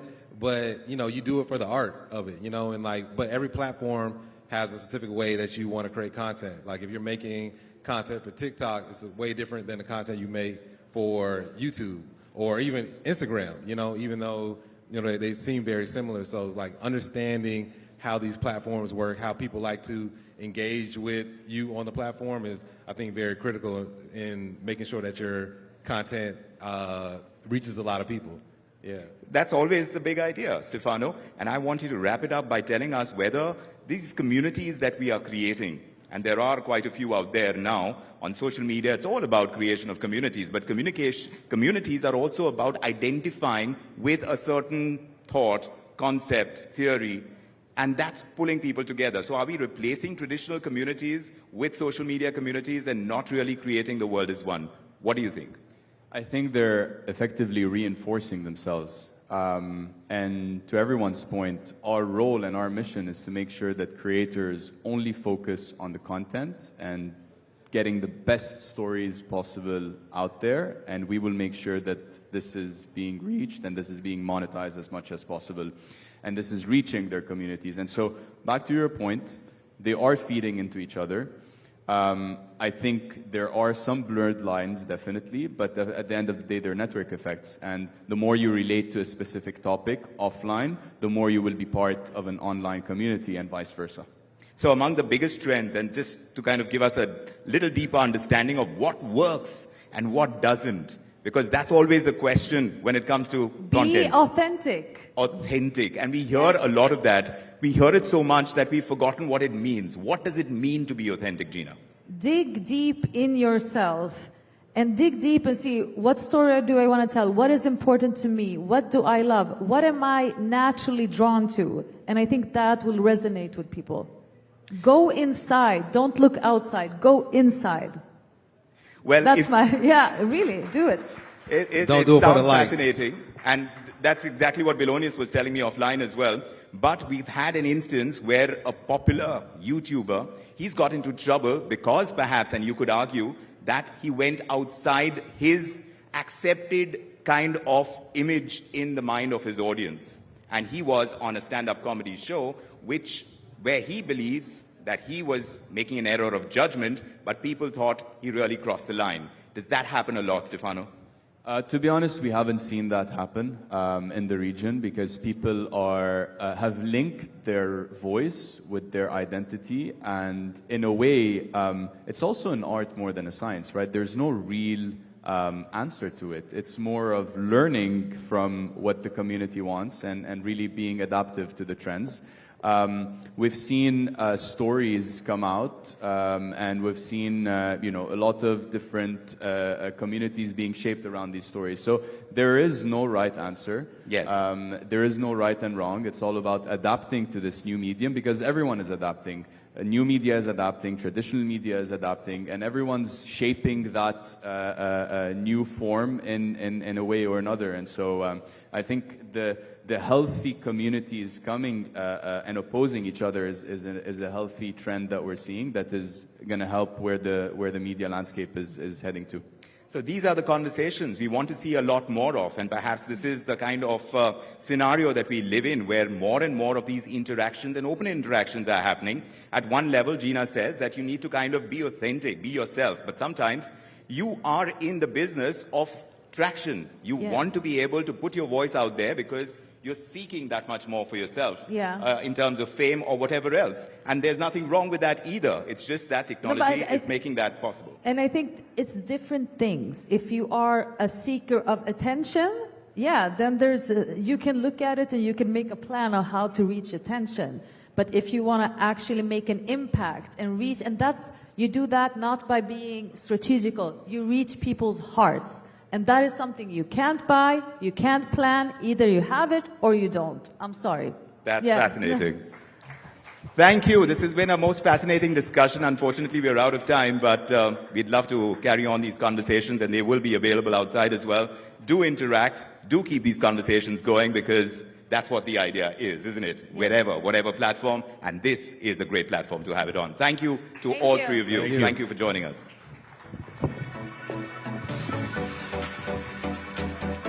Very much, Vikram, for moderating that very exciting panel. And Gina, one request from our audiences.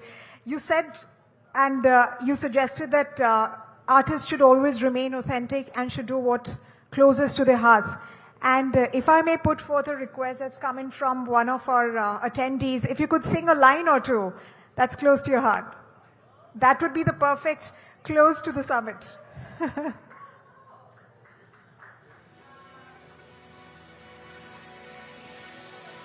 Can you hear me? Oh, this is horrible. A round of applause, ladies and gentlemen, for Gina. انت روحي يا حبيبي انت قلبي يا نصيبي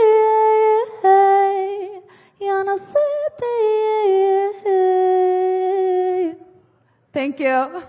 This is horrible. Thank you very much, Gina. It's indeed a pleasure having the entire panel talk about AI and the kind of changes that it's going to bring to the entertainment industry. Ladies and gentlemen, while there may be a technology push, however, the power of creativity will always remain in the hands of humans, and of course the power of intuition as well. And if I may repeat once again, you can scan the QR code that's displayed on the screen to instantly access pictures of the Darbar Hall, and within seconds, these images will be at your fingertips. Thanks to our AI photo partner, Filter Pixel, you can also share them on your social media platforms, including hashtag #ScriptingATomorrow and hashtag GBS2025. What an extraordinary day it's been, from technology to trade, climate action to digital finance and leadership to entertainment. Today's sessions, ladies and gentlemen, have been packed with powerful insights and groundbreaking ideas. With that, we come to the close of this conference. So a huge thank you to all our esteemed speakers, panelists, moderators, and to you, your audience, incredible audiences. So let me take this opportunity to once again thank some of our esteemed partners. The event is co-powered by Google, Bennett University, the Times Group, celebration partners, teachers, packaged drinking water, smart logistics partner, FedEx, India innovation partner, Process, commercial and investment bank partner, JP Morgan, energy partner, Inox GFL Group, technology AI partner, New Dream Group, ESG partner, SR Group, luxury partner, Mercedes-Benz, sustainable construction partner, Booties, industry partner, Transworld, and of course, there's a whole list of our associate partners, Ace Insurance Brokers, Nisus Finance, Accenture, MV Group, Luminous, Ravfin Infra Project, National Stock Exchange, Octagon International, WeWork India, Quick Smartwash, Radio Mirchi and Ghana, and of course, our official outdoor media partner, Times OOH. So as we close, the Times Group presents ET Now Global Business Summit 2025. We leave you with one thought. The future belongs to those who dare to evolve, innovate, and lead. That's also the key theme of Global Business Summit 2025. And you can access your personal pictures by scanning the QR code displayed in the pre-function area. You just have to simply follow these steps and your images will be ready within seconds. You can share them on your social media using the hashtags, like I said, Scripting a Tomorrow and hashtag GBS 2025. Ladies and gentlemen, it's been an incredible privilege to host this summit. Hope you liked the show as much as we did putting it together for you.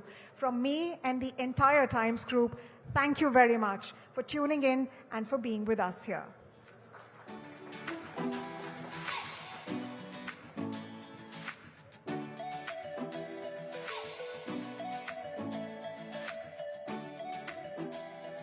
People are excited about what AI will do for them. We're excited about what AI will do for business. Meet the Dreamer X Assistance AI, designed to multiply output by automating tasks.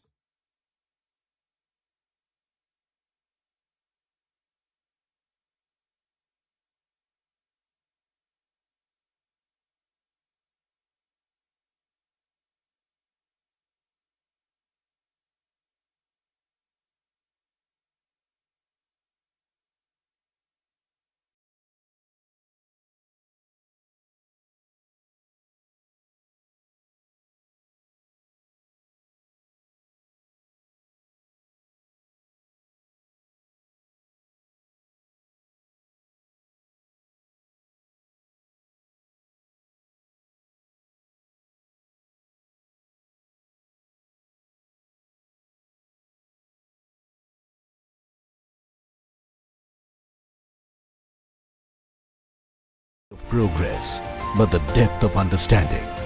At the Global Business Summit, the intangible takes form, and those who shape it are the ones who understand that to lead the future, you must first design it.